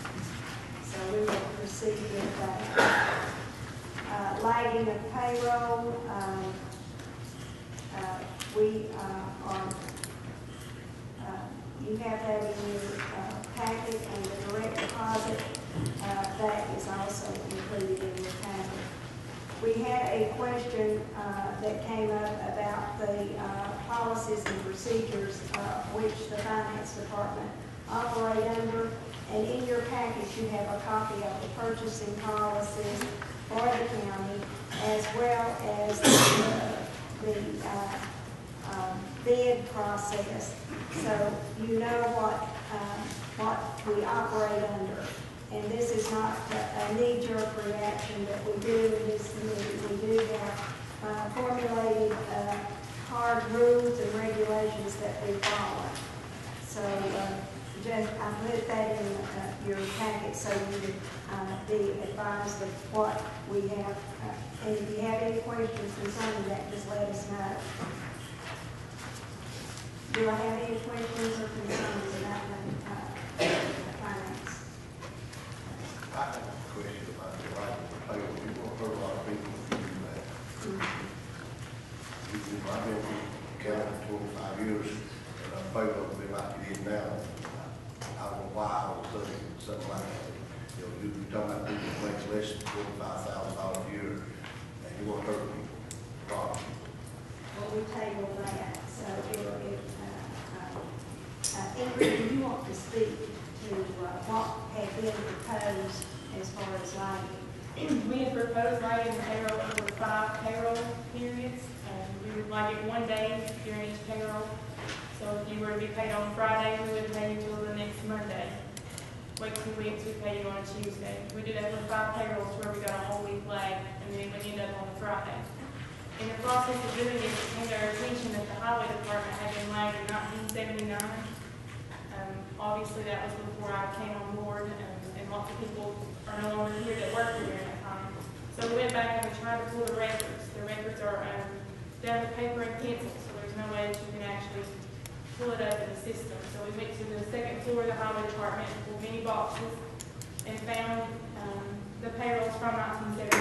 However, we have not found a date that they were paid. It just shows the time period that they were paid for. They were on semi-monthly payroll in 1979. We pulled it until 1993 when we showed that they actually went to bi-weekly. Again, it's still done by hand, so we have nothing that shows the dates that they were actually paid. It just shows the payroll periods that it included. So we're still looking for that, and that was the question that caused this motion to be tabled until the next month. So we'll talk about that again in May and see where we stand with the information from the highway department. And you can read about the direct deposit. We do have at least 75% of the county employees now on direct deposit. Mr. Chairman,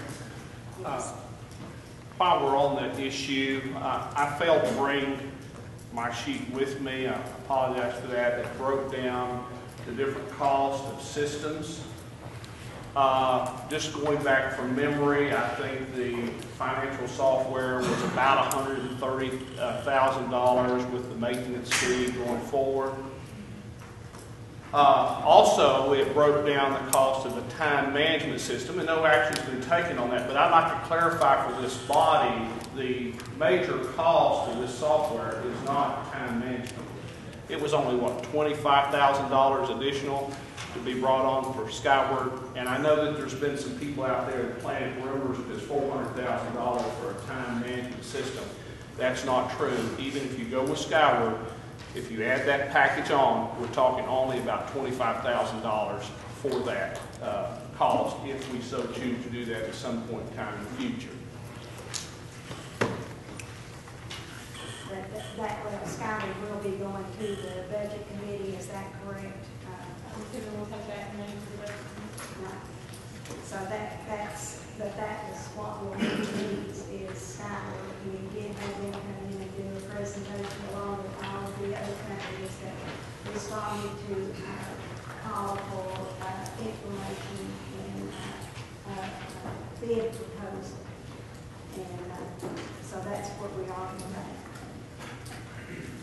And in the health and welfare, you have a copy of it in your packet, and Andrew Worley is working on this mass alert system, and hopefully this next month he'll give us an update and have more concrete information about what the government will provide for us. And I don't know, but I'd like to have our utility committee to look into the possibility of more cell towers throughout our county. What can we do to get more technology available as far as cell phone operations throughout our county, because we still have dead spots throughout the county. Mr. Cotton, you have a question? There's been a lot of people calling me about this late payroll. I know it's been postponed for another month, but there's been a lot of people that satisfied with it and don't want it to happen.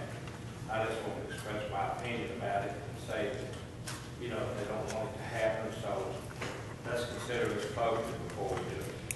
I know it's been cut off for another month, but I just want to say that. Thank you. Thank you, Mr. Cotton. Highway Committee.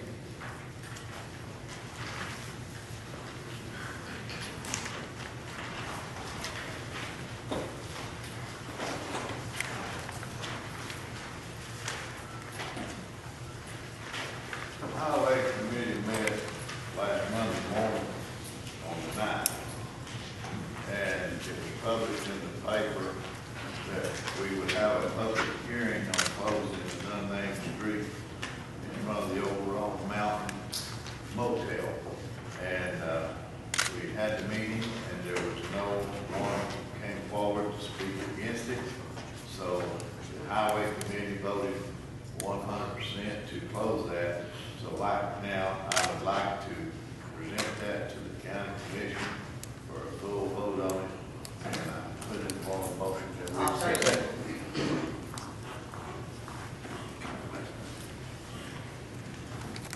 Excuse me, I'm sorry, I'm distracted. We had a motion and a second. Okay. Motion by you, Vice Lewis, and second by Mr. Lewis. Any discussion?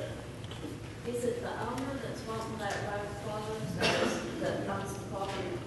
You know, the old motel, Jimmy Street, and in your all's package, you'll have where we ran in the paper. We had, and no one showed up to oppose it, so the Highway Committee voted to close it, and so that's what I present to you. We take the recommendation of the Highway Committee and close it. Question on the motion. All in favor say aye. Aye. All opposed? Okay. Then last month, at our Highway Committee meeting, Mr. Von Cannon and some people came forward and talking about the boat ramp down to Foot of Right, that's the hills you go down through there, there's a lot of litter. So we approved Mr. Bowers to write the Tennessee Wildlife Resource Agency a letter asking for a little bit of assistance on helping keeping that thing released down there. And last Thursday, I received a phone call from Mr. Eric Wright, who is on the board up East Tennessee with the Tennessee Wildlife Resource Agency, and he said, assured me that they would be more than glad to take some containers down there and put in there for people to put their trash in, and they would help us police it. But they were short on funds like we are, and he was wanting to work out something with the sheriff to get maybe the prisoners to go down and empty those containers, but they are willing to put the containers in and help us maintain that down there, try to keep that place clean. So I just want to report that it was fast work. Mr. Fire wrote the letter, and then he called me on Thursday. Be glad to cooperate. I talked to our leader crew about those. Anytime we can swing by and put those up and we'll coordinate there, we have to do that. So we'll certainly appreciate it. Landfill Committee.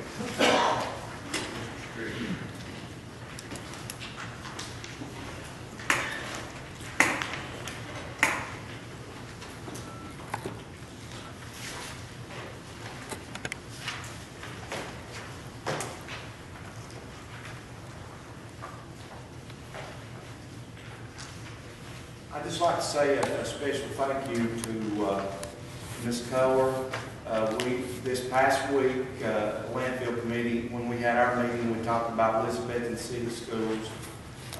Everyone knows the county recycling program in our school system has been done, and now, thanks to Ms. Cole, we've got all those, it's all set up and running in the city schools. So we're real proud of that fact, and I appreciate everyone involved. I mean, there's so many names that I could mention, but you know who you are, and we appreciate it. We appreciate the commission, taking a stand and appropriating money to where we could do a program like this.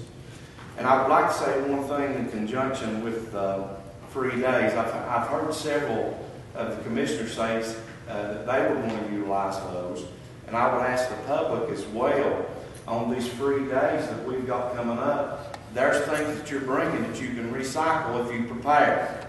So make sure when you bring that in, to the landfill, have your metal separated and, some plastic and cardboards. We've got 2 sites up there that we can utilize that. And if you're ready, and when you come, it takes it out of the landfill once again, revenue dollars coming in. So I ask everyone to take that into consideration. Thank you very much. Mr. Street?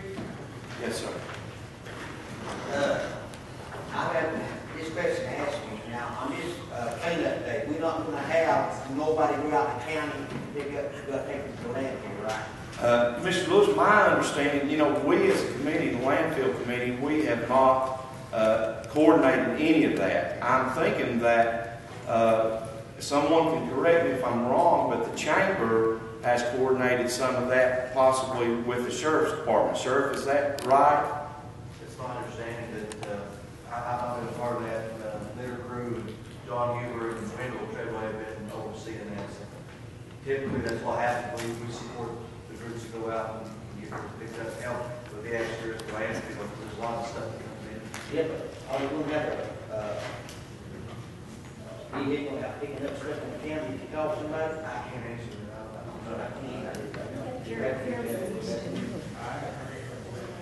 There's, Mr. Lewis, the only thing I know, I got one call on that matter, and I know that we hadn't done that as a landfill committee, and I referred them to the chamber. Thank you. Thank you.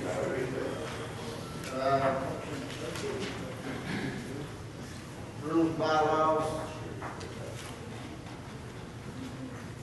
Rules, bylaws. Mr. Myers, we had a question come up about the bid process, so we referred it to Ms. Blankenship. She's the financial chairman of that, so I'll let her explain. That's why we included that. You have the policy and procedure about the bid process in your package. Thank you, Joanne. Thank you.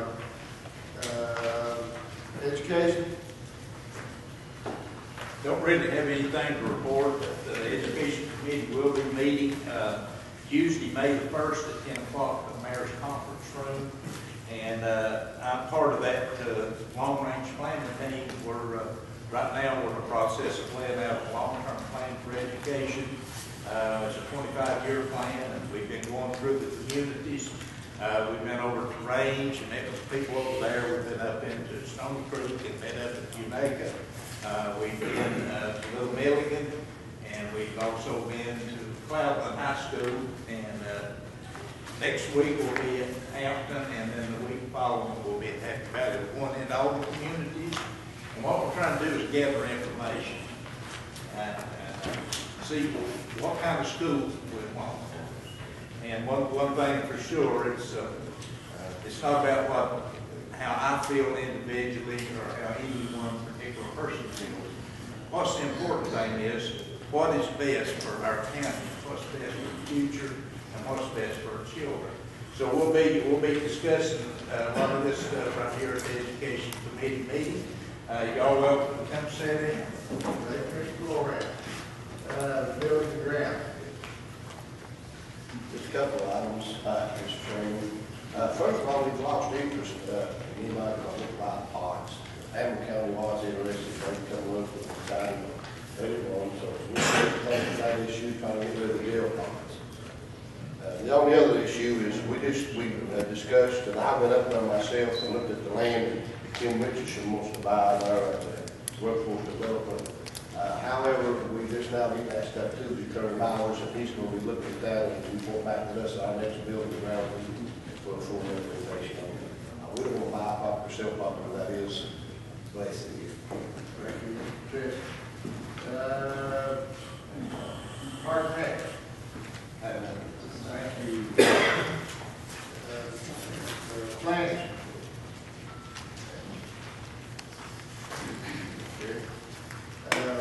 Law Enforcement Committee. Nothing to report.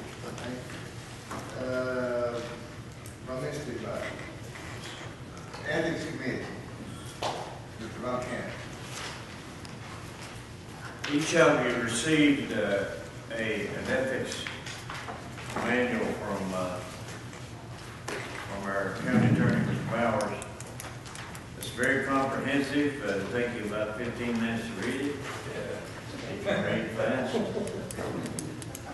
And it contains a lot of answers to questions that we've had concerning the use of road materials, the use of road for county equipment and whatever.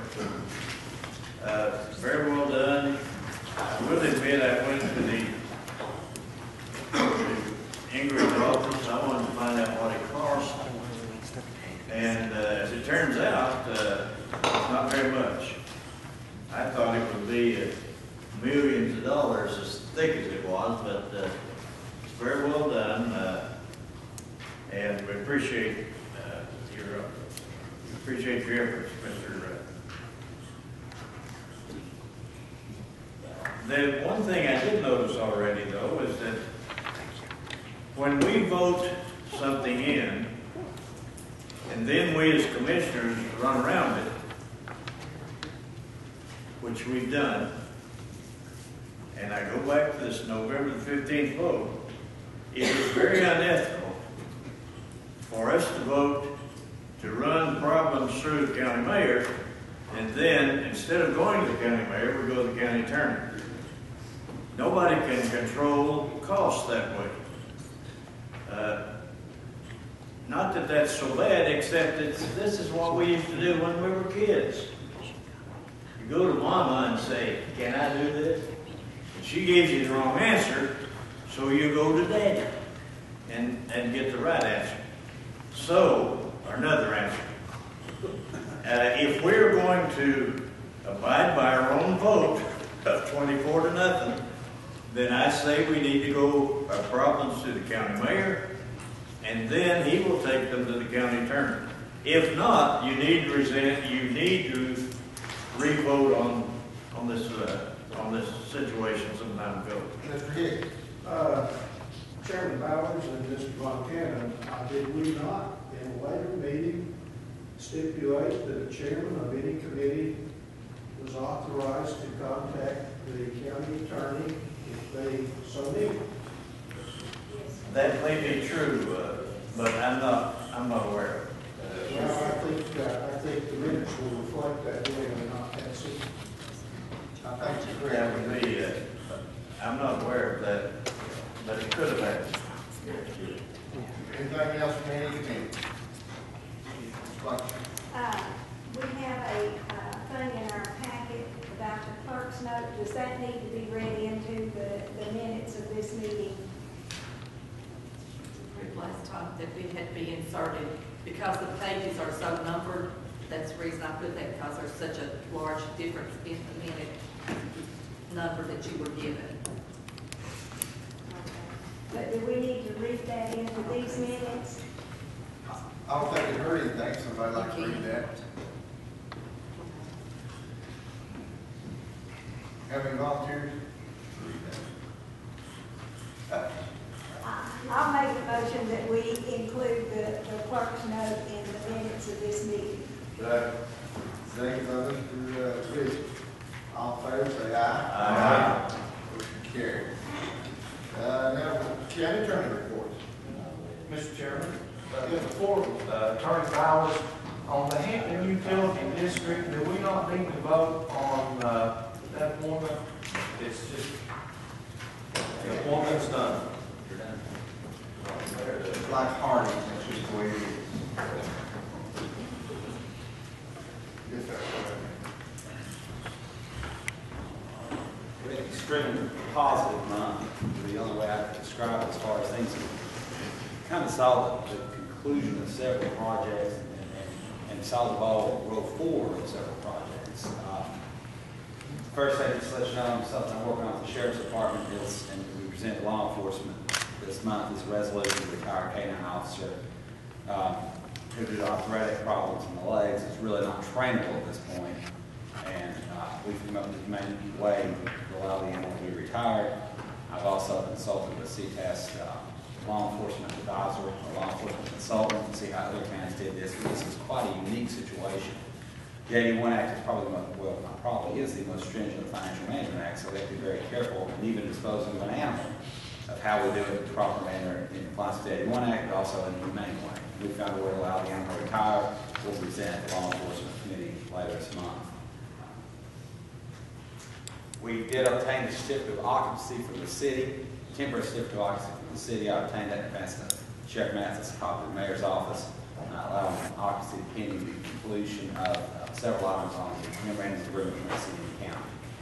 I had an opportunity to meet with Commissioner L.C. Tester concerning the 6 items on the agreement between the city and the county, and coming back to the Building and Grounds Committee next month and assigning or allowing volunteers to take lead on several of these different provisions so as to make sure that this thing is that we complete each of the 6 items prior to the expiration of 6 months.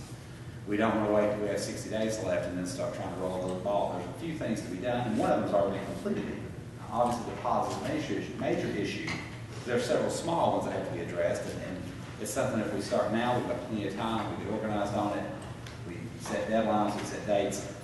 Spoke to Mrs. Lozier already, she's going to come to me, I believe, and give us some time frames on what the deadlines, the bid sector things are, so that we don't find ourselves up against the back deadline with no progress being made. We've got plenty of time to get this done, we just have to get started on that. Commissioner Ritchie already mentioned the letter to the TWRA.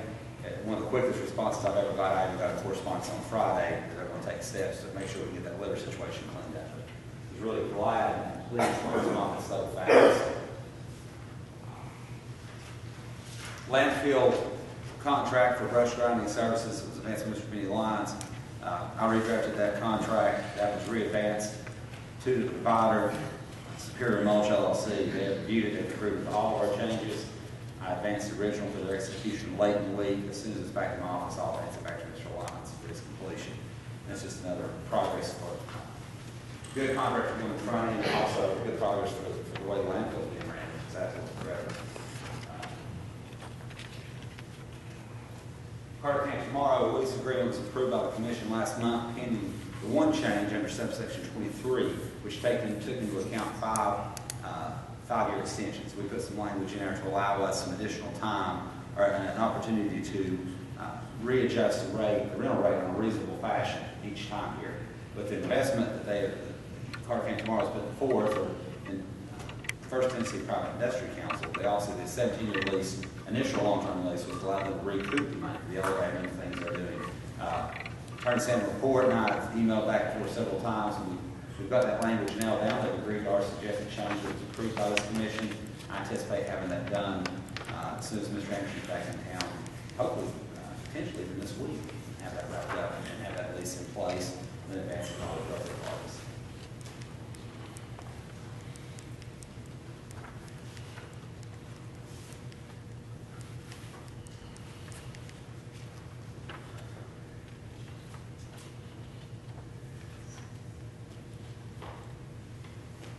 Ken already mentioned it. We completed the ethics manual, which I put in each commissioner's packet, or each commissioner's mailbox. I also advanced one to all the directors, planning office, EMA office, things of that nature, and then to each constitutional officer. Trying to, if you're going to follow the rules, try to make sure you've got the rules, you've got them enhanced, you know exactly what they are. And this should possibly provide some answers I didn't have to call in office on several issues. Mr. Bellers, yes, what I like about this is that when you say, well, I don't like that, but you have cited court cases that have already established precedent for why you put these things in there. Therefore, I think it's pretty binding. We've got good information, and good out there. It's the same thing we did about 5 years ago in the open meetings, back when we used to have a lot of complaints, a lot of issues with open meeting act violations. We prepared a manual for our county, and we followed it. We've had a really good history since then. It's kept us in good shape. I did do some initial, I'm sorry. Just one question, Mr. Chairman, Attorney Bowers, and I don't have my copy with me, and I apologize for that, but what about quorum? Was that addressed in that? So my concern is this: we went ahead and made these changes some time ago. I thought we were going to revisit it before we actually submitted everything to the state, because a lot of these elected and appointed officials probably have never been contacted. And my question is, do they really want to serve? And based on the total number that we have now, if they choose not to serve, there's a good possibility that you'll never have a quorum and never be able to meet. So can you expand upon that and give me some ideas to what your thoughts are? I'll be happy if any change made by the commission to add that as far as, quorum or what quorum requirements would be. Typically, quorum obviously is a majority of voting members, and then to pass a piece of any kind of piece of legislation, an act, or a recommendation, is always by majority vote of the board. It's the same as if you're absent, you're a no vote. You're absentee from a commission meeting, from a committee meeting, essentially is a no vote. Well, you can understand my concern, especially the judge and their schedules and the like, and some of the office holders. Chances are you'll never have enough members present to conduct that meeting. I think I have contacted at least 98% of the elected officials about serving on this committee, and I have not had any negative response to that yet, as to their willingness to serve. I did, and meeting with Judge Walton on behalf of the mayor on some it's a different issue I'm working on his behalf, did what mentioned he'll get appointed, and obviously his suggestion is no day meetings. He's obviously included in that time. And Judge Walton is meeting with the mayor on some different issues on behalf of the mayor, the mayor's commission at the time, and they've been pretty agreeable to try to help us with this. Some things we did in the Highway Committee this month, just to expand upon, Mr. Perkins is requesting an engineer's report on one road issue, which should at least give us the answers to what we can do to help a potential problem for citizens in that area when we come to the Highway Committee. Then we have a separate issue in Lincoln Heights, and we're looking into, and Mr. Schuler agreed to look into potentially, Mr. Von Kennedy has some more thoughts on a potential way to save the county money. But the first thing we do before we get into any of these drainage issues is we have to also make sure that this is beginning. If it takes a survey, we're actually on the county right away. We're in our area. We can't, Mr. Perkins, get outside that. And I'm sure he doesn't want to get outside that area. We know why in Sullivan County. But we're just going to take the necessary steps to make sure we're in the right, and then we can make the appropriate action, appropriate votes to include it. We did conclude one property gift donation to the county, and I guess I'll just go to budget next month as far as getting some money from recording the deed on that one, and potentially on this one as well. And I could just pay out of my line, I suppose, in terms of reimbursement, because it's been approved by the commission. But it's really not attorney's fees, and I don't really want to put on that item, so I'll just come to the budget next month and give you guys a couple of just estimates from Ms. Jones' office on her. She runs the numbers and tells us exactly what it costs. She's certainly the expert in this county in that. We call whenever we do a private closing, so I'd certainly call if we can. That's all I have to say.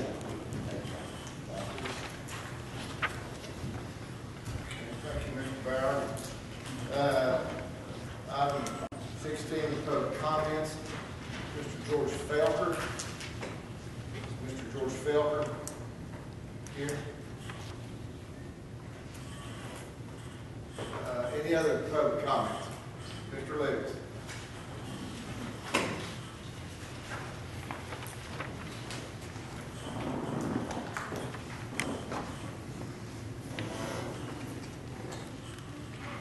Good morning, ladies and gentlemen. I attended the financial meeting, this last financial meeting we had, and there was a couple items come up that real interesting. The first one that comes to mind was, and Ingrid, you correct me if I'm wrong, we got 27 cents that's got to go on the tax rolls before you start with nothing. Am I correct, or? First of all, that was in the budget committee meeting, not the financial management, and that 27 cents is what we took out of debt service last year. So I don't know what you're referring to start back with nothing, but 27 cents is what it But would you equate got to to. put that back before you start with zero, would that be correct? Okay. Another thing, these jail pods come up. What we're going to do with the jail pods. And I asked a question of, I believe it come up that they were going to take part of the jail pod, they were going to try to give them, they were going to try to give some to the fire department, they want to do this. Then somebody come up and made this statement, said, well, why don't we take the jail pod, part of them up yonder, put them on the school bus garage up there, and use overnight prisoners in them. The ones that just staying overnight. But anyway, then Mr. Lewis asked a question. I said, well, if you're going to do that, so why don't you just leave them where they're at? They're already hooked up. But they said, well, we've made an agreement with the city. He said, we've got 180 days, and it was my understanding from Mr. Byers that 180 days started after you moved into the jail. Is that correct? That's my understanding. Okay. But anyway, I asked if anybody had a contract. Mr. Byers said he had one, but it was gone. But Ingrid went and got the contract. She had a copy in there, and she brought it. Miss Blankenship read it to its entirety. And there's about, what is it, 6 items in there? 6 items in there they've got to do to fill this contract. And she read in there that this contract started immediately. You all voted on it last time. Is that correct? Now, here you are, you were in it up to 30 days. Nobody had no knowledge. They're 10 of the ones that were on that committee. Mr. Lewis, I think, had knowledge of it, but he wasn't on the committee, and he didn't say anything until they called. But here's what happens. My memory was right. You packaged that in with 2 or 3 more items in the March meeting and voted on them. Nobody questioned, nobody did anything. And this is how you get into these messes. This is how you got in the jail to begin with. Nobody knew what you were voting on or nothing else. They voted on an agreement they knew nothing about. You started out with supposedly 300 beds, and I've got a copy of the contract. It was a little old agreement, which was under a federal court, which was a lie from day one. No such a thing. Then you come back and somebody changed that. It said approximately 300 beds. Somebody changed that to 300 beds. Now, can somebody tell us how we come up with this 500 bed jail? Now, we're upward $40 million right now on this thing. I mean, on what you've already got, it's going up to $40 million. It'll take another $50 million to finish this thing. Then you've got right at $1.5 million that it's going to take to man this thing per year. How many will it take to man it when you get done? I mean, this thing just keeps snowballing and snowballing, and it's just like a volcano just eating this county alive. But this is what happens when you juggle stuff and you don't look to see where you're going to land.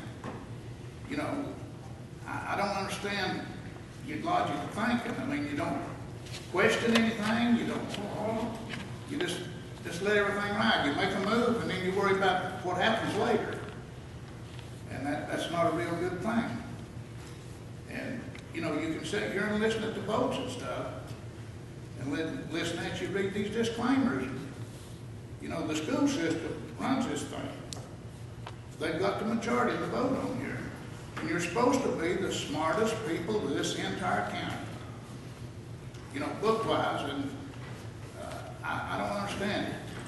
You should be able to do math, and you should be able to look ahead, but it just don't happen.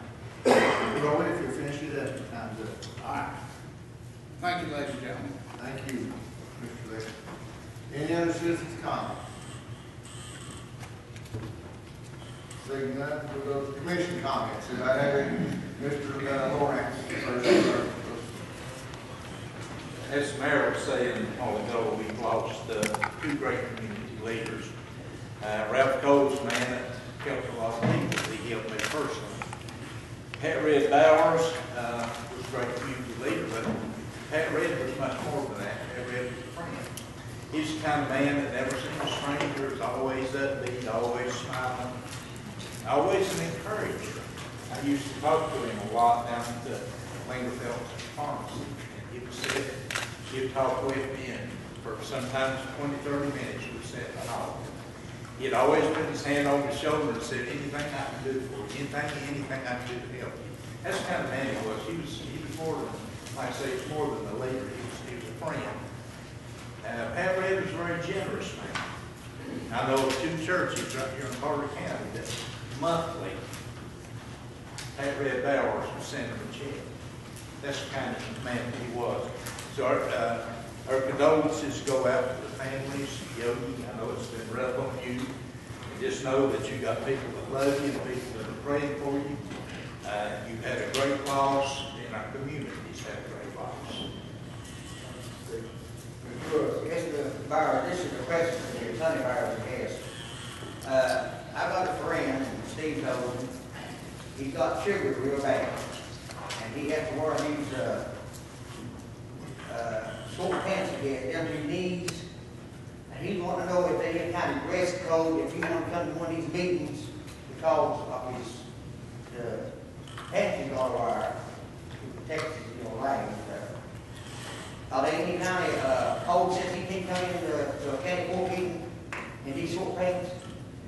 To a courtroom, probably not. In the room, But the county commission meeting, that's up to this body. I can imagine the objection being zero. So that's up to this body. Commission meeting. I don't think anyone here would I don't have a know problem what here he's with not that. coming to me. Oh, no, I can't imagine you have a problem. I know who John's talking about. His legs, he is a bad diabetic, he walks on a cane.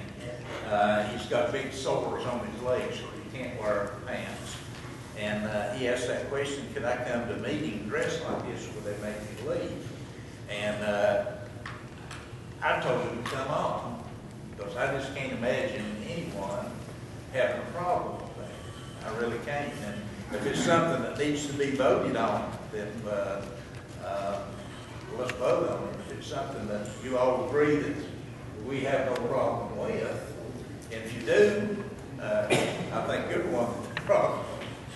As far as I know, we have no dress code. We've never voted on a dress code, especially if it's somebody who has a medical problem.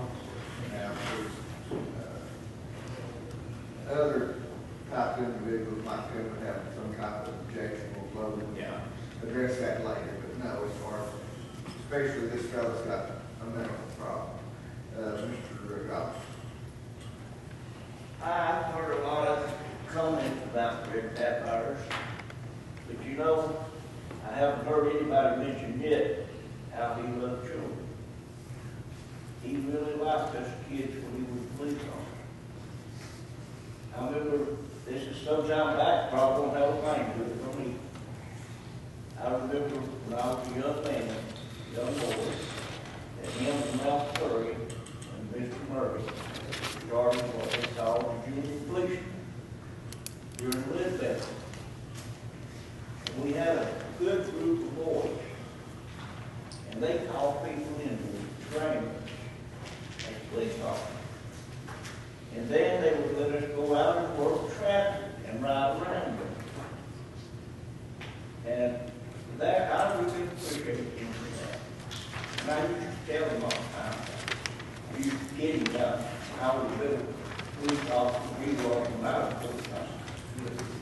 I really think that man loved kids. You left this? Yeah, Thanks, before we adjourn, we're not adjourned. Let me compliment one of our own, Mr. Lawrence, I appreciate you getting us together at your bean supper, or bean dinner. I haven't gotten over it yet, but it was a great occasion. To see Vermont Senator again, one of the best governors we've ever had. One of the reason I'm concerned, as I'm sure all of you are, about what's going to happen next year for this next budget cycle. Health insurance, the education system talking about $1 million, $700,000, $1 million at least. The new salaries of people we've added in the jail, 911 costs. Why don't we start early? Because we can see that it's not going to be pleasant. So all the office holders need to cinch it up another notch or two and tell us the truth about what they need instead of playing games.